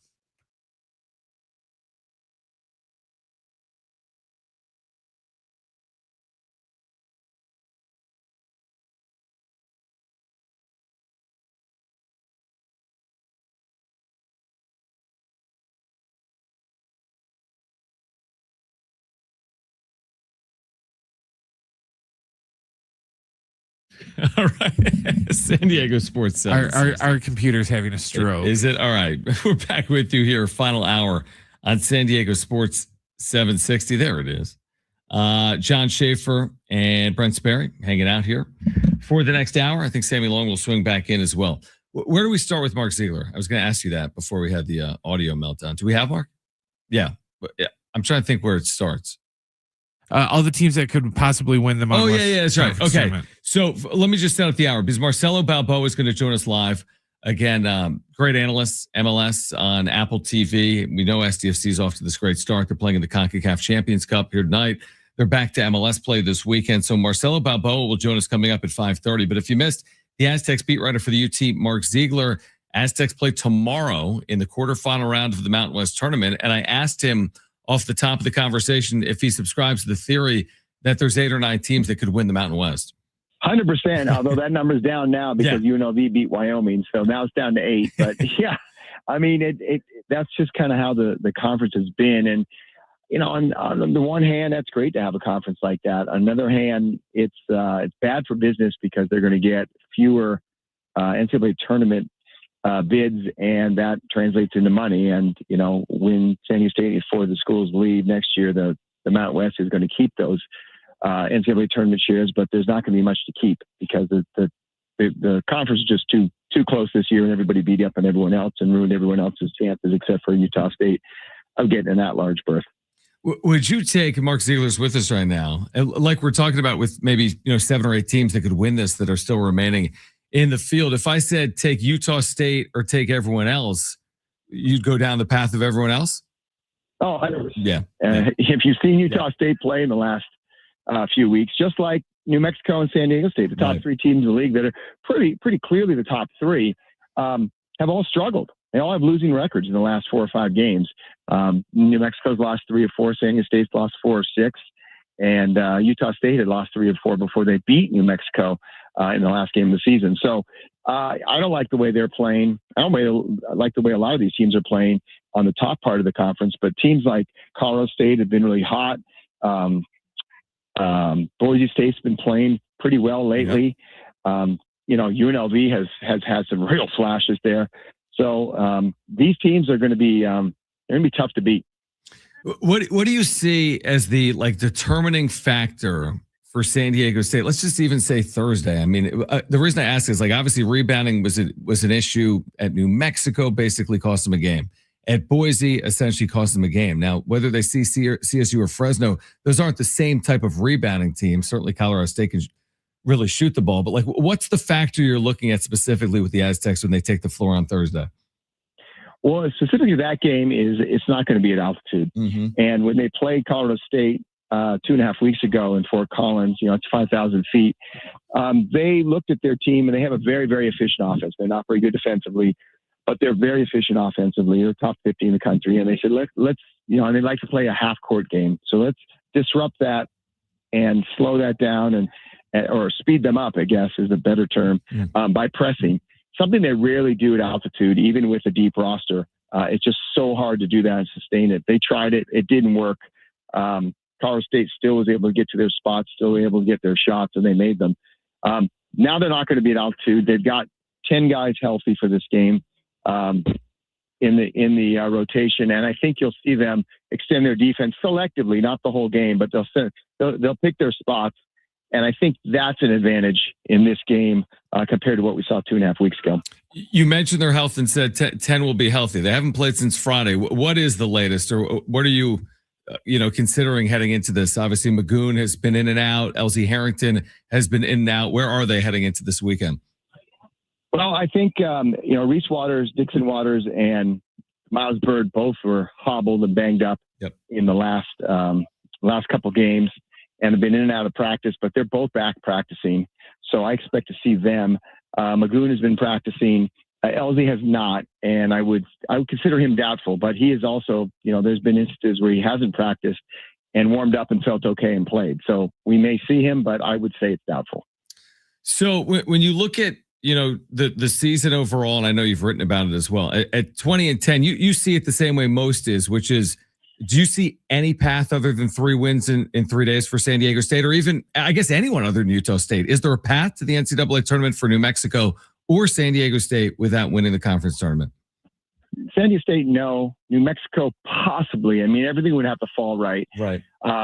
They would have to beat San Diego State in the semifinals and maybe beat them, by 8 or 10 points fairly convincingly. And then they would need help from other teams, falling off or losing. They're also on the bubble a little bit ahead of them, and then they need no bid stealers. So there is a path for them. It's probably less than 50-50, but it's out there still, I think, for New Mexico. I don't think it's out there for San Diego State.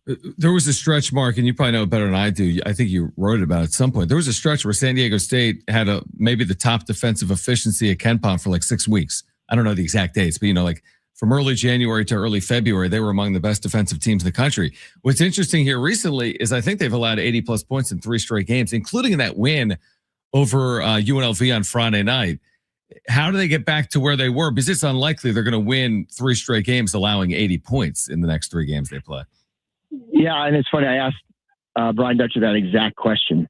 And he said, if I knew the answer, we would have already fixed it. He goes, I don't know the answer. Yeah. Part of it is rebounding. Sometimes in some of these games, their first shot defense has been pretty good, and then they've given up the offensive rebound. And teams typically shoot a very high percentage on second chance points off of offensive rebounds because the defense is in disarray.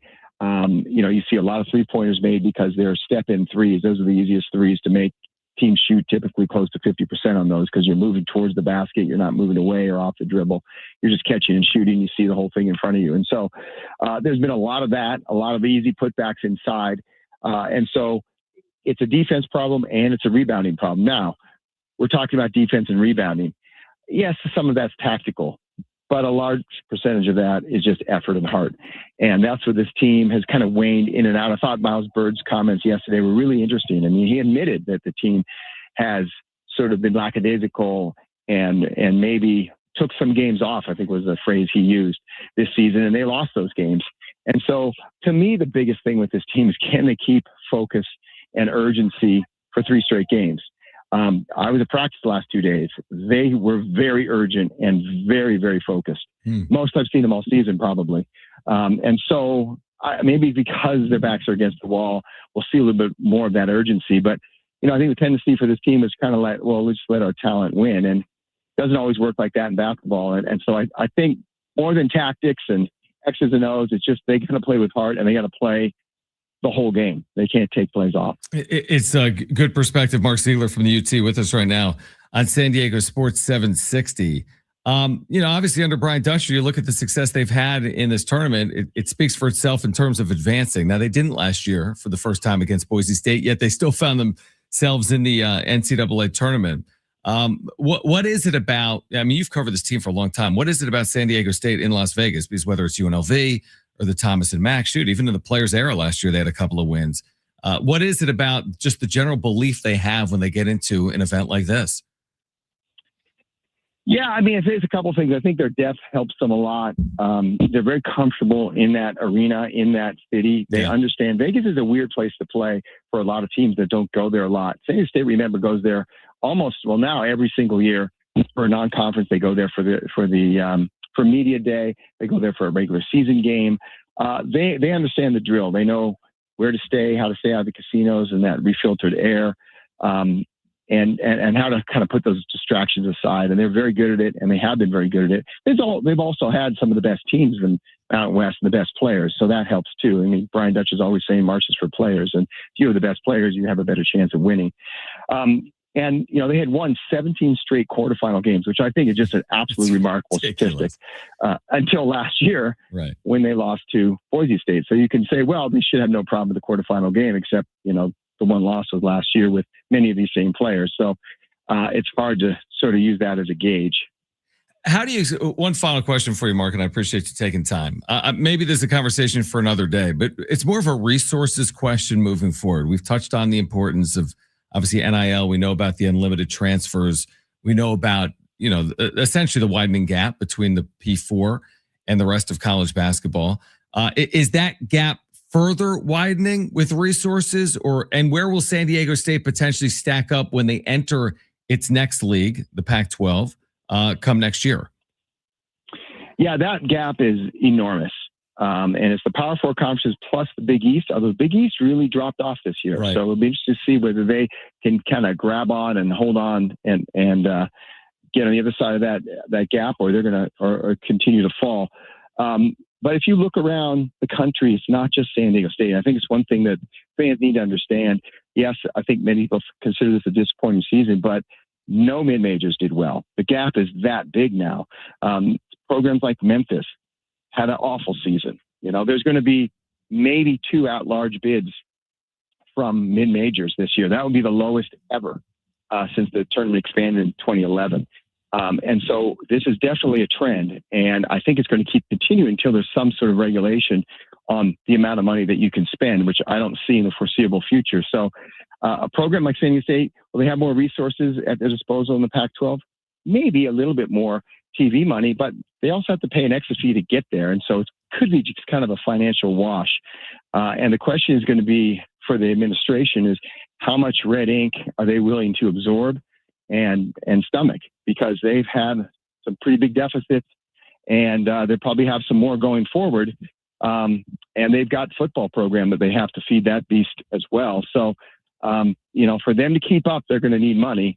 There's only so much they can raise, and can the administration find some money or be willing to go into more debt to give it to them? And that's kind of the question I think that is going to have to be answered this offseason if we're going to see San Diego State even approaching the same level it has in the past, or kind of falling off a little bit like so many other mid-majors have. Well, it is a really interesting point, of course, heading into a league with Gonzaga, right, which already has its inherent advantages without having football as part of its athletic department. Are you heading out right now? How are you heading out? Are you driving, flying? Are you on your way? I'm on my way. I'll be there tonight. Okay, great stuff. Appreciate you taking time for us, and I will see you in Las Vegas tomorrow. Thanks for doing it. All right, see you there. Yeah.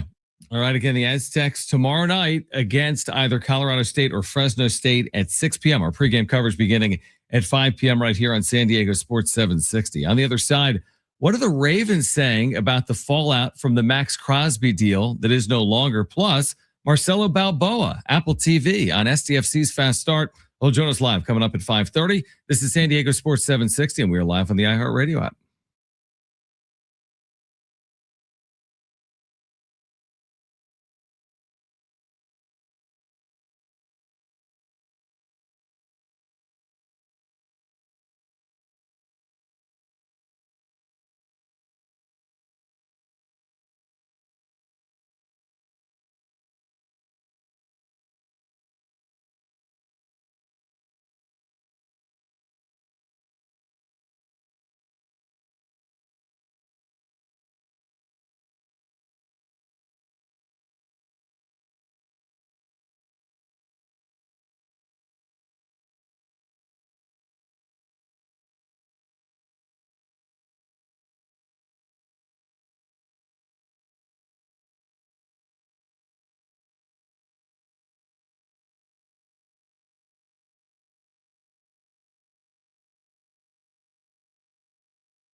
I'm just going to turn my mic on right now, and because I don't know if the spots are airing or not.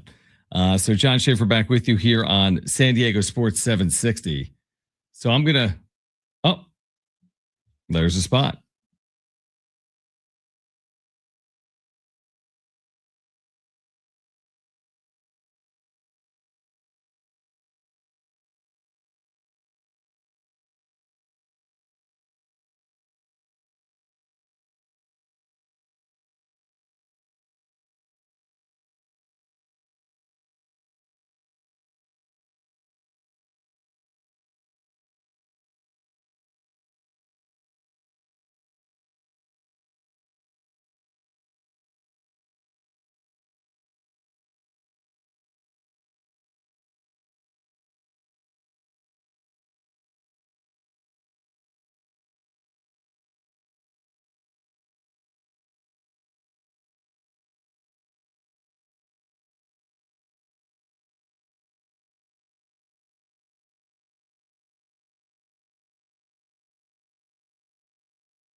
All right, let's just pick this up. John Schaefer, Brent Sperry. You can imagine the technical issues, story of our lives, right? Sometimes it happens in radio. So we're back with you here on 760. We are scheduled to be joined coming up by Marcelo Balboa, who will join us live at 5:30. SDFC playing in the CONCACAF Champions Cup coming up later on tonight at Snapdragon Stadium, and then returning to MLS play this weekend. Thank you. Now, Sammy Long, this was interesting. Thank you, Sammy. Look at this. Dude, while you've been gone, everything has happened. I heard. Sammy just went on a bit of a coffee run because we re-aired a conversation with Mark Ziegler there from the UT. And so Sammy went on a coffee run. Well, while you've been gone, we had a little bit of, you know, we're working on some things back there. But yeah, it's amazing what happens in 15 minutes. I was listening to the show, and I was like, maybe this is my car antenna. Why it's out right now? No, but it'll be resolved. Obviously, yeah. It's good. It's good that you're here, and it's good that we're on air. And again, Marcelo Balboa is going to join us coming up at 5:30. What I wanted to ask you about, and something that we touched on earlier, was we know yesterday we're talking about the Ravens and the Raiders and this trade gone bad. Yeah, right. And Max Crosby. I hadn't seen that the Ravens GM said he's quote unquote gutted by the fact that Max Crosby didn't land in Baltimore. Which is an interesting thing to say, that less than 24 hours after we found out they weren't getting this player, they've already landed on the top available free agent edge rusher. Well, it's convenient that he's good. Obviously, any team that lands Max Crosby, he's one of the best players in the NFL. Yeah, so that's true. Yeah, I'm sure you would be gutted, anyone who landed that deal. But whatever Eric DaCosta wants to say and try to spin this, that they didn't get cold feet on the deal, they kind of made out like bandits, if you think about it. So they get their 2 first-round picks back, which is at number 14 this year in the NFL draft, which the Ravens do have some holes. They need a receiver. They get their first-round pick next year, and then you get Trey Hendrickson. So even though he's 3 years older than Max Crosby, this was a guy who led the NFL in sacks 2 years ago, and on a terrible Cincinnati defense. So, I mean, I think you look at this as he kind of addressed the whole conspiracy theory part of it, on that they think that they just pulled out of the deal. Maybe so, but it certainly is a little suspicious considering you land the best free agent pass rusher available. People were kind of wondering why Trey Hendrickson wasn't signing to begin with when free agency opened, because he was one of the most talented players on the market. Right. And then put 2 and 2 together and it looks fishier. Right. All of a sudden he's waiting, and then now he's a Baltimore Raven. Yeah, it's interesting. What do you got, Brian? I just think it's kind of funny from the point of view of, you know, if you look at, you know, Baltimore, it's like there's 2, you know, hot chicks or something at a club, and they're going to go up and they made their choice. But then before they leave the club, they find something that they don't like. So then they go back to the other girl and like, oh no, baby, you were our first choice the whole time. Like, it's just like, no, Trey, we didn't really like Crosby. You know, you were our number 1 choice the whole time. Yeah, it's interesting because it is a little bit of like a sliding glass door for me, because there's like one league where the Crosby deal goes through and the Raiders do all their moves and Baltimore sends off their first round picks. And what would that potentially net for Las Vegas one day? And now there's another world where Crosby could end up somewhere else from the Raiders. Right. And Baltimore has made this move. And also, I didn't realize this, like according to ESPN, and this is what we kind of figured, but they write the Ravens were within their rights to move on from the deal because trades are contingent on players passing physicals. But we made the point yesterday that who determines whether a player passes or fails? It's not the league. That's what Adam Schefter was saying, and Rappaport was like, just because a player fails a physical from a team, people immediately go to Max Crosby's career is over with a knee injury. That's not what that is. Any team can fail a physical for whatever reasons they deem fit. And what's even more suspicious is that Max Crosby had surgery in January. So this is not a situation where Max Crosby maybe needed knee surgery and was waiting on it, and the Ravens get him and go, wait, he has to have knee surgery and he might not be ready for opening day. That would be a different situation. You knew he had knee problems. Mm-hmm. He had surgery for it. So what changed in the 2 months of him recovering, unless there was a setback? It's just, if you're the Ravens, if you're a Ravens fan, you get your picks back, you get a superstar pass rusher, even though he's a few years older, is a superstar pass rusher from your division rival. And oh, by the way, not that the Chargers are in the division, but the Chargers, Cowboys, Bears have all been linked to Max Crosby. The Chargers are in the AFC, and you basically held them hostage while everyone else was signing big time players because they were trying to save the money for Trey Hendrickson. You held them hostage. And it's like all along, Trey Hendrickson was going to the Ravens. So the Cowboys and the Bears and the Chargers are all sitting there going, wait, we didn't spend any of the cap space we had in free agency because we were all waiting for Trey Hendrickson. And now all of a sudden Trey Hendrickson is a Baltimore Raven. I have a feeling in one way or another, this will completely impact the league in 2026. Like there's going to be something that now plays out either with Crosby in his next landing spot, Hendrickson with the Ravens. Like it's going to be almost like I could see it being a defining moment. Like there's going to be a moment in the season where like, oh my gosh, like, wow, that just happened with Crosby, or that just happened with Hendrickson or with the Raiders. And like, what if none of this ever would have occurred because what if the trade actually was legitimate? And the Raiders obviously today are for the PR stance going, wait, we're thinking about keeping him. We're thinking about keeping him, and they're listening to calls, but they're thinking about keeping him because if the Raiders immediately start shopping Max Crosby again, the first question is, oh, he is damaged goods. He's hurt. The Ravens really did find something. And I mean, it's just now we're not going to know this until a deal, if it ever goes through. What is the starting point? Because every team is going to go, wait, the Ravens paid that and we're willing to rescind on that.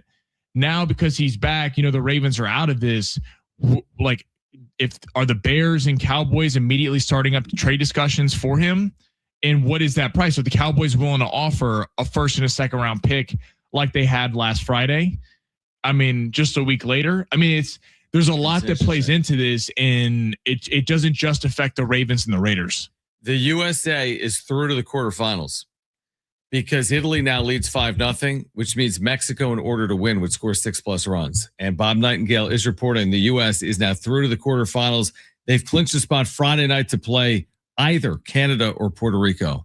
You talk about getting lucky. Better be lucky than good, because they just got super lucky. Italy is leading Mexico 5-0, which means the U.S. will move on into the quarterfinal round. All right, Marcelo Balboa. Do you want to take a break, Brent, or not? Do you want us to? I'm happy to keep it here if you want us to. We can try it. Say the word. Okay, we can try to take a break. We'll try to take a break. We'll try, and if not, if it doesn't work after 30 seconds, we'll be right back. But Marcelo Balboa is scheduled to join us live at 5:30. SDFC 3-0, getting ready for CONCACAF Champions Cup here tonight, getting ready for Dallas this weekend. Marcelo Balboa, who's been with us a few times before here on San Diego Sports 760, will join us in a handful of minutes. Stay with us. This is San Diego Sports 760. We are live on the iHeartRadio app. It fired for one, but then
This report is sponsored by Dairy Queen. The Warriors have ruled out Steph Curry for at least another 10 days with a right knee issue. He has missed the previous 15 consecutive games with the same knee issue. The Ravens agreed to sign defensive end Trey Hendrickson to a 4-year, $112 million deal. This, of course, is part of the aftermath of the Max Crosby trade that wasn't. And tomorrow, the Aztecs start their Mountain West Conference tournament play against either Colorado State or Fresno State. Those two play each other tonight. Our pregame coverage will begin tomorrow night at 5 o'clock with Fletch, and then John will have the tip after 6. Whoever said opposites attract was definitely talking about the new spicy menu at DQ. Spicy flamethrower chicken strips served with a dip of sweet DQ soft serve. Sounds wrong, but tastes so right. The new spicy menu at DQ. Happy tastes good for a limited time at participating locations.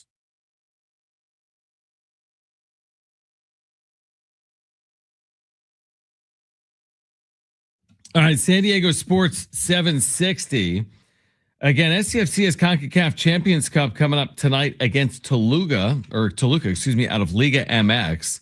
And then, of course, returning to MLS play this weekend against FC Dallas Saturday at 5:30. And it's always our pleasure to be joined by Marcelo Balboa back with us. He's an analyst for MLS's coverage on Apple TV and also a San Diego State Aztec, as we've talked about before. So let me start here, Marcelo. Is SDFC is off to this great start. They're playing in the CONCACAF Champions Cup and then back to league play. What's it like as a player when you're in season, but then you're kind of stepping out of a league to play an international competition? What's that like as a player? This is to look forward to. League play is you've got plenty of games, throughout the year with league, but this is an opportunity to play against teams from Mexico. This is an opportunity to put yourself and win another trophy, which I think is important to win their first trophy in San Diego. So these are the kind of games you really get motivated to win, because the fact that there's a Champions League place at stake for next year, tons of stuff. So that's why anytime you get an opportunity to play in tournaments like this and a final, it's what the organization's looking for. What's the mentality of a player when playing on aggregate in a tournament? Because unlike in a league where it's like, okay, you win, lose, or draw, and you get your points and you move on, everything is magnified when you have to play home and road. So what's that like as a player? It's one, you want to get the result at home. Get the result at home, and then you can move on. And if you start off on the road, the idea is, when you're playing in Mexico, it's not easy. I've played in Mexico. I played in Toluca. I know when I played in Mexico, we played at 10 o'clock in the morning where it was cold. It was already at altitude, so it was much more difficult. So aggregate is like I said, it could be a good thing or a bad thing depending on the team that gets through. But I like that this is two of the best teams, one in MLS and one in Liga MX. It's funny. We talk about elevation a lot here. We do it sometimes in the college basketball because in the college basketball sense, as you know, San Diego State plays in the Mountain West. They'll play it like Wyoming or Air Force. You're 7,000 feet. I think Toluca is over 8,000 feet. How does it impact a player or team's performance playing it at that type of elevation? Listen, it's about controlling the ball. It's about being able to make sure you defend well as a team. You're not going to run Toluca into the ground. Toluca's used to the altitude. They're used to their field. So the idea is how much can you get them to move? And when you do get your opportunities on the road, you have to put them away. So first and foremost is how well you defend, especially at altitude, because you have to defend well. You've got to be good on set pieces. Set pieces are huge. And then being able to listen, you want to slow the game down a little bit. You don't want it to open up and be a run and gun. Teams come to Colorado at 50-80 and they want to run and then they got no legs left the last 15 minutes. And then all of a sudden, just like at Salt Lake, the majority of the goals that are scored are in the last 15, 20 minutes. That's really fascinating. Marcelo Balboa with us right now on San Diego Sports 760. Now, SDFC returns to league play this weekend against FC Dallas. Let's just talk about the fast start. We know what they did last year. They're 3-0. They haven't allowed a goal. Seemingly, maybe they're improved off last year's successes of reaching the Western Conference Final. What are you seeing right now from SDFC? Listen, I see the same thing I saw last year, consistency. I see a team that's dedicated to defending and attacking. They're not afraid to play direct, but they can also pick you apart. And when you've got a guy who every year now, last year, this year, and Dreyer, who is a guy who can turn the game for you, change the game for you, it's a special player. If it wasn't for Messi, more than likely he would have been your MVP last year of Major League Soccer. And he's not skipping a beat. He's right back on form. The way he plays, the way he moves, the way he sees it, the game is incredible. And then if you want to mix in Tverskov, probably the best six in Major League Soccer. If you want to talk about probably underrated, Valakari, the guy who just works and gets in there. So you can keep going with Dua, the 19-year-old sensation who, if he's in this league another 2 years, I'd be shocked if they don't sell him in the next year. So you're looking at a team that's just very well built, and this organization has done a fantastic job of putting personality, guys that understand, guys that are coachable, and guys that want to win. You look again, it's early, but you look at the Western Conference this year. Who do you see as the true contenders? I'd imagine that you see SDFC as one of them. We know Vancouver and LAFC and San Jose have gotten off to good starts as well. Who are the contenders this year? I think you pretty much nailed it on the head. I mean, you won't know the real contenders until past the All-Star break. Mm-hmm. I mean, everybody's going to have ups and downs. There's going to be injuries. There's going to be players that brought in. But when you look at consistency over the last few years, you look at LAFC, you look at San Diego right now, you look at the Galaxy, you look at Seattle. These are the teams that you would expect to be there. For me, I didn't have San Diego winning the West, and I'll tell you why. Because that always seems to be a jinx when the number one team is in the playoffs in the West. So I have them in third place. So that way there's less pressure on them. And I have them in Miami in the final. That's how much I think of this organization and how they're doing things. Which would be absolutely incredible. I forget if I asked you about this the last time we had you on. Marcelo Balboa is with us. What's the impact? I guess twofold question. During the World Cup, there'll be a stoppage of league play, right? Major League Soccer won't be playing. Well, how does that impact a team and a team's form? But then secondarily, how do you see this World Cup in the States again impacting the future of Major League Soccer? Well, let's start with this will be the first time in a very long time that the World Cup's going on and Major League Soccer is not going to play. Okay. So that means double preseason for everybody because they're going to get June and July off and we restart in August. So you're going to be training, but you're going to have quite a bit of time off.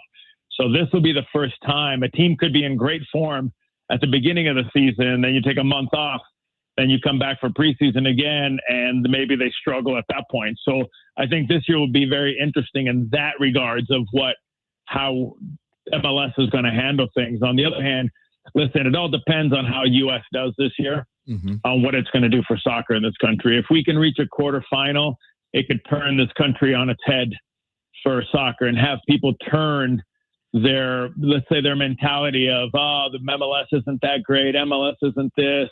You know what I mean? You get a lot of that out there because I don't compare to the EPL that's been around for so many years. I don't compare to the Bundesliga. I don't compare to La Liga. So, we're trying to fight every year to be a better, stronger, more competitive league. And I think every year we're doing that. But I think the impact is going to be gratefully set up on what the U.S. team does in this World Cup. You've played in these events. You've played in World Cups. I mean, how realistic is it? Hard to know how realistic it is? As in, can the U.S. It's obviously far out, but whenever it's on home soil, you feel like you have a chance to make a run. Can the U.S. make a run? Yeah, I think so. Yeah. I mean, when you look at this team, you look at probably individually now, not as a team, as individuals, they're probably some of the most talented players that we've had in a long time on the U.S. national team. We haven't had, we've had a Landon Donovan, but Landon didn't play in Europe like Christian Pulisic and have the success he's having. See what I'm saying? Yeah. So you've got that ability to have these players playing in Europe at the highest level possible. But on the other hand, you look at the 2002 team and the 94 team, we were monsters. We were a team. We fought, we scratched, and we played as a team. And I think that's where this team has to find a way to kind of merge itself and to play as a team because as individuals, they're fantastic. But until they can put it all together and play as a team. Because in a World Cup, you don't attack with one player and defend with one player. You attack with 11, you defend with 11. So I think that's going to be the challenge for this team. It's going to be fascinating to watch how it plays out. I'm also curious to get your thoughts because, again, with your playing career and international background, once Major League Soccer adopts the European schedule, what impact could that have on Major League Soccer in terms of where it stands in the hierarchy? For you guys, nothing. You're right, in San Diego. Yeah, exactly. No impact. I think the impact it's going to be is how we do in the cold months. You know what I mean? When you get into Colorado, when you get past October, you're looking at November, December, January, February. This year it hasn't been bad, but if you go to Minnesota, you go to New York, look what's happening on the East Coast over the last month with all the snow. So I think it's going to be interesting to see how it plays out. The impact it could be is the attendance isn't as big as what we're used to in the summer. You know what I mean? Because it's 6 degrees, it's 10 degrees. But I think we've grown so much in 30 years. I don't think it'll be that big of a hit attendance-wise, but I think when you look at it, that could be the biggest factor of why maybe if families don't go because their 10-year-old kid, it's just too cold for them to go. So that's really the only impact I see. I think I said recently with someone, we could just play every MLS game in San Diego. All the teams could play in San Diego. Just California in general. California, Florida, Dallas. It's true. We'd be good. It is true. Marcelo, appreciate you taking time for us. We're looking forward to, again, CONCACAF Champions Cup, but then this weekend back to MLS action with SDFC and FC Dallas. So thanks for hopping on. Thank you, buddy. Go Aztecs. Oh, there we go. Marcelo Balboa. How about that? An Aztec. Joining us here on San Diego Sports 760, an illustrious career, spent multiple years at San Diego State on the Mason. I think he played here in 88 or 89, said go Aztecs. The year before he got here, because the last time I had him on, we touched on this, Sammy. The year before he got to San Diego State played for a national championship in men's soccer. Yeah. Really? I know it's been about 40 years, but they played for one in 1987. They've had success, a lot of success in men's soccer, and Marcelo Balboa, just a terrific player, played here for a couple of years after. Again, they went to a national championship. I think he played in multiple NCAA tournaments, 88, 89. They may have lost to UCLA. I talked to him about it last time. Each of the 2 years he was here at San Diego State. All right, we're going to come back with Brent's back page. The U.S. is advancing, we believe, to the quarterfinal round. What a way to advance. I think there were some, by the way, qualifiers that when Bob Nightingale tweeted out that the U.S. had advanced, that was only if this game went just 9 innings because of the different tie-breaking scenarios. I'm pretty sure right now they have officially moved on as Italy is all over Mexico in the 6th inning, leading 6-0. So we'll react to that plus Brent's back page coming up next. This is San Diego Sports 760. Stay with us.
All right, San Diego Sports 760.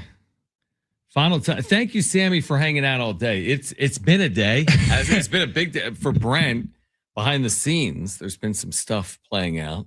This is where Brent is so good. Like when I was behind the glass for about a year, Brent trained me. Who else? Maybe others as well trained me. If anything went wrong, I would lose my mind. You know, like anything. It was really, but Brent's fine with it. Brent was it's not his first rodeo. Brent was so patient with me because when I first started here, I sent us off the air like 7 times. Like that's low compared to probably me. Okay, well I kept doing it, and then Brent was the best. Brent had me up and running after about a week. Brent, you remember? Of course you do. The 11 a.m. hour before Mark and Rich's show when they recorded and they're like coming up. It was. Do you remember this, Sammy, as a kid? I used to. Colin Coward would be like, "Hey, Mark and Rich, what's coming up today?" Of course, that was just recorded from Colin, right? But it was good because it'd be like, "Hey, coming up, we're talking to Lamont Butler, the Aztecs, and we're talking about the big WBC." I do remember Colin used to do that. Yeah, but man, that was so stressful.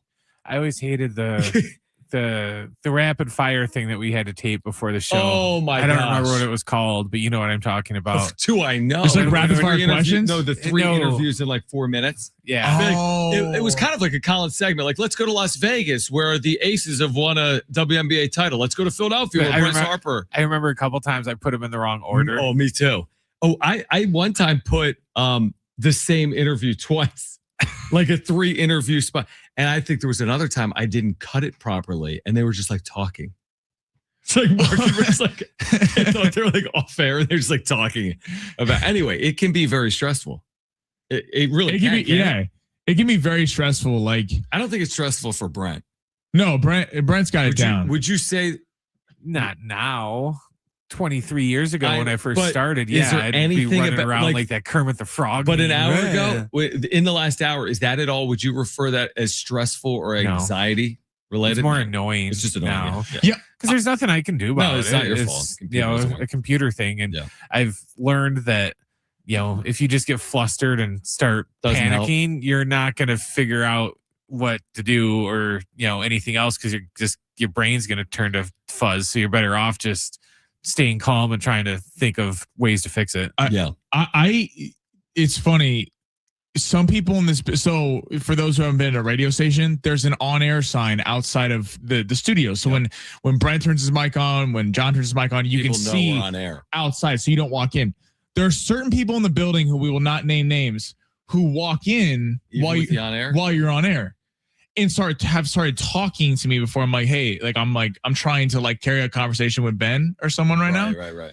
That is like almost more frustrating than anything that goes wrong on the computer. Well, it's funny because sometimes that happened to us at some point recently, and then I realized that someone later said, "Oh, by the way, the on-air light isn't working." So if the light is off, I completely get it. If someone doesn't realize you're on the air, if the light's not on, I don't think someone's on the air either. If the light is on. And also, as you know, when you and I turn our mics off, it then says off air, right? So and you over there, you turn your mic off a lot because you're doing things, maybe you're communicating. So you turn your mic off and then someone thinks you're off air. And they're like, oh, he's not on air, so I can just go in and talk. And I also think when you're behind the glass, people come in and talk to you. And when you're like in front of the glass, so to speak, they won't do it. That's interesting. You're more behind the scenes, even though you're playing a role in the show. Brent, you have anything you want to get to on Backpage? Then let's get to it.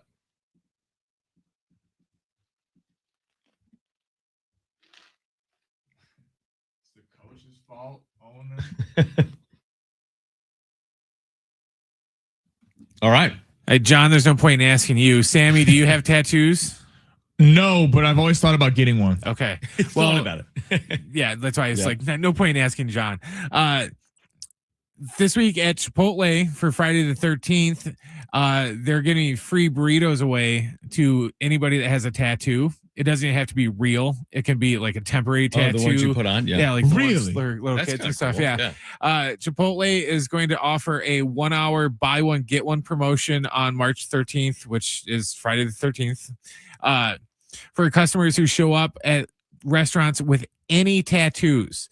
The promotion is going to run from 3 to 4 local time. So wherever your Chipotle is in America. So 3 to 4 your local time in the US, Canada, United Kingdom, France, and Germany. So customers with any kind of tattoo, it says including permanent ink, temporary tattoos, or just drawn on designs. So you guys could literally just put a smiley face on Sharpie on your arm and you'll get a burrito out of it. Brett, do you have a tattoo? No. I not to hijack, I don't want to jump in, but I think it's cool. Like if you have a real tattoo, I get it. Like you went and got the tattoo. You're not really honoring people with tattoos. If I could draw a smiley face on my shoulder and I'm mocking them. Yeah, but you know what they're saying? They're saying is they just want you at the door. They want you through the door because we also know what happens when you get people through the door. You're and gonna you buy might be making stuff. a new customer or you're buying things. So wait, the offer is a free burrito? It's buy one, get one. I was gonna say free would have surprised me. So technically it would still you're gonna get one for free, but you still have to buy something. And you're getting chips and a drink. And also they're doing it from 3 to 4, which is not their highest volume walk-in business in a restaurant. Yeah, and I feel like, every person that's got, 87 million tattoos, they're all gonna be lined up outside the door for their free burrito. Yeah, exactly. And the dirty secret with Chipotle is never go at 4:45 because they change all the food out at 5 o'clock. So if you go, it's old at 4:45, but then it's gonna be like if you new wait and till like fresh. 5:15, it's very fresh. Interesting. What else you got, Brett? Let's see. I was gonna say this one for tomorrow, but we don't have it tomorrow. So, the world is ending. Yeah, there's a whole bunch of new Taco Bell items. There's like 20 plus new items that were unveiled at the Live Moss thing that they do every year when they have like their little Taco Bell. Some of the highlights are nacho fries are going to become a permanent part of the menu. They're going to stop doing the whole McRib thing of it to where it's like, oh, it's 2 months they're here, and it's like, oh, they're gone forever. We got you, they're back. Right. So they're going to be a permanent part of the menu. Both kinds, the flaming hot nacho fries and just the normal nacho fries. So those will be a part of the everyday menu. They're keeping their big push with chicken stuff on there. You're going to get flavor dusted crispy chicken nuggets that are dusted with Diablo dust for people that want it hot, or you can just get Cool Ranch dusted ones instead if you don't want to burn all your taste buds off your tongue with the flaming hot ones. Let's see what else. They're also putting a big push into more dessert items.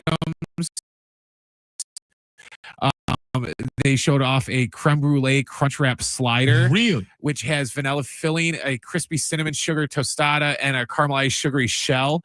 There's also a milk bar birthday cake empanada, a strawberry and cream Mexican pizza bite that sounds kind of like it's a cheesecake, like adjacent type of thing. And they already released earlier in the year the chocolate fudge and caramel empanadas, but they were also part of the showcase, I guess, too. And they have that stupid Baja Blast pie because it's Taco Bell's goal to make everything Baja Blast, I think. I don't like, when did Taco Bell get in the dessert game?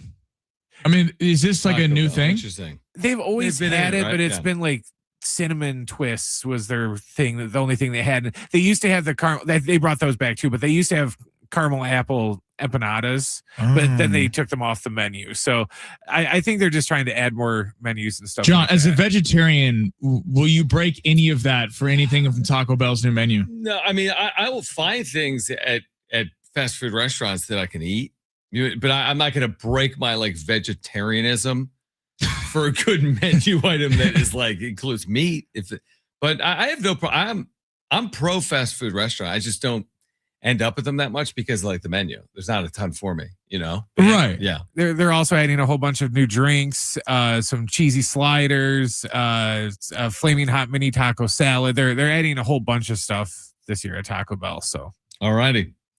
Good stuff, Brent. I'm going to be in Vegas tomorrow. I'll be on the air at 2. I do believe J-Riff will be in here at some point tomorrow afternoon as well. And then, of course, we have Aztec basketball at 6 p.m. San Diego State, either Colorado State or Fresno State. Quarterfinal action at 6. Pregame coverage at 5.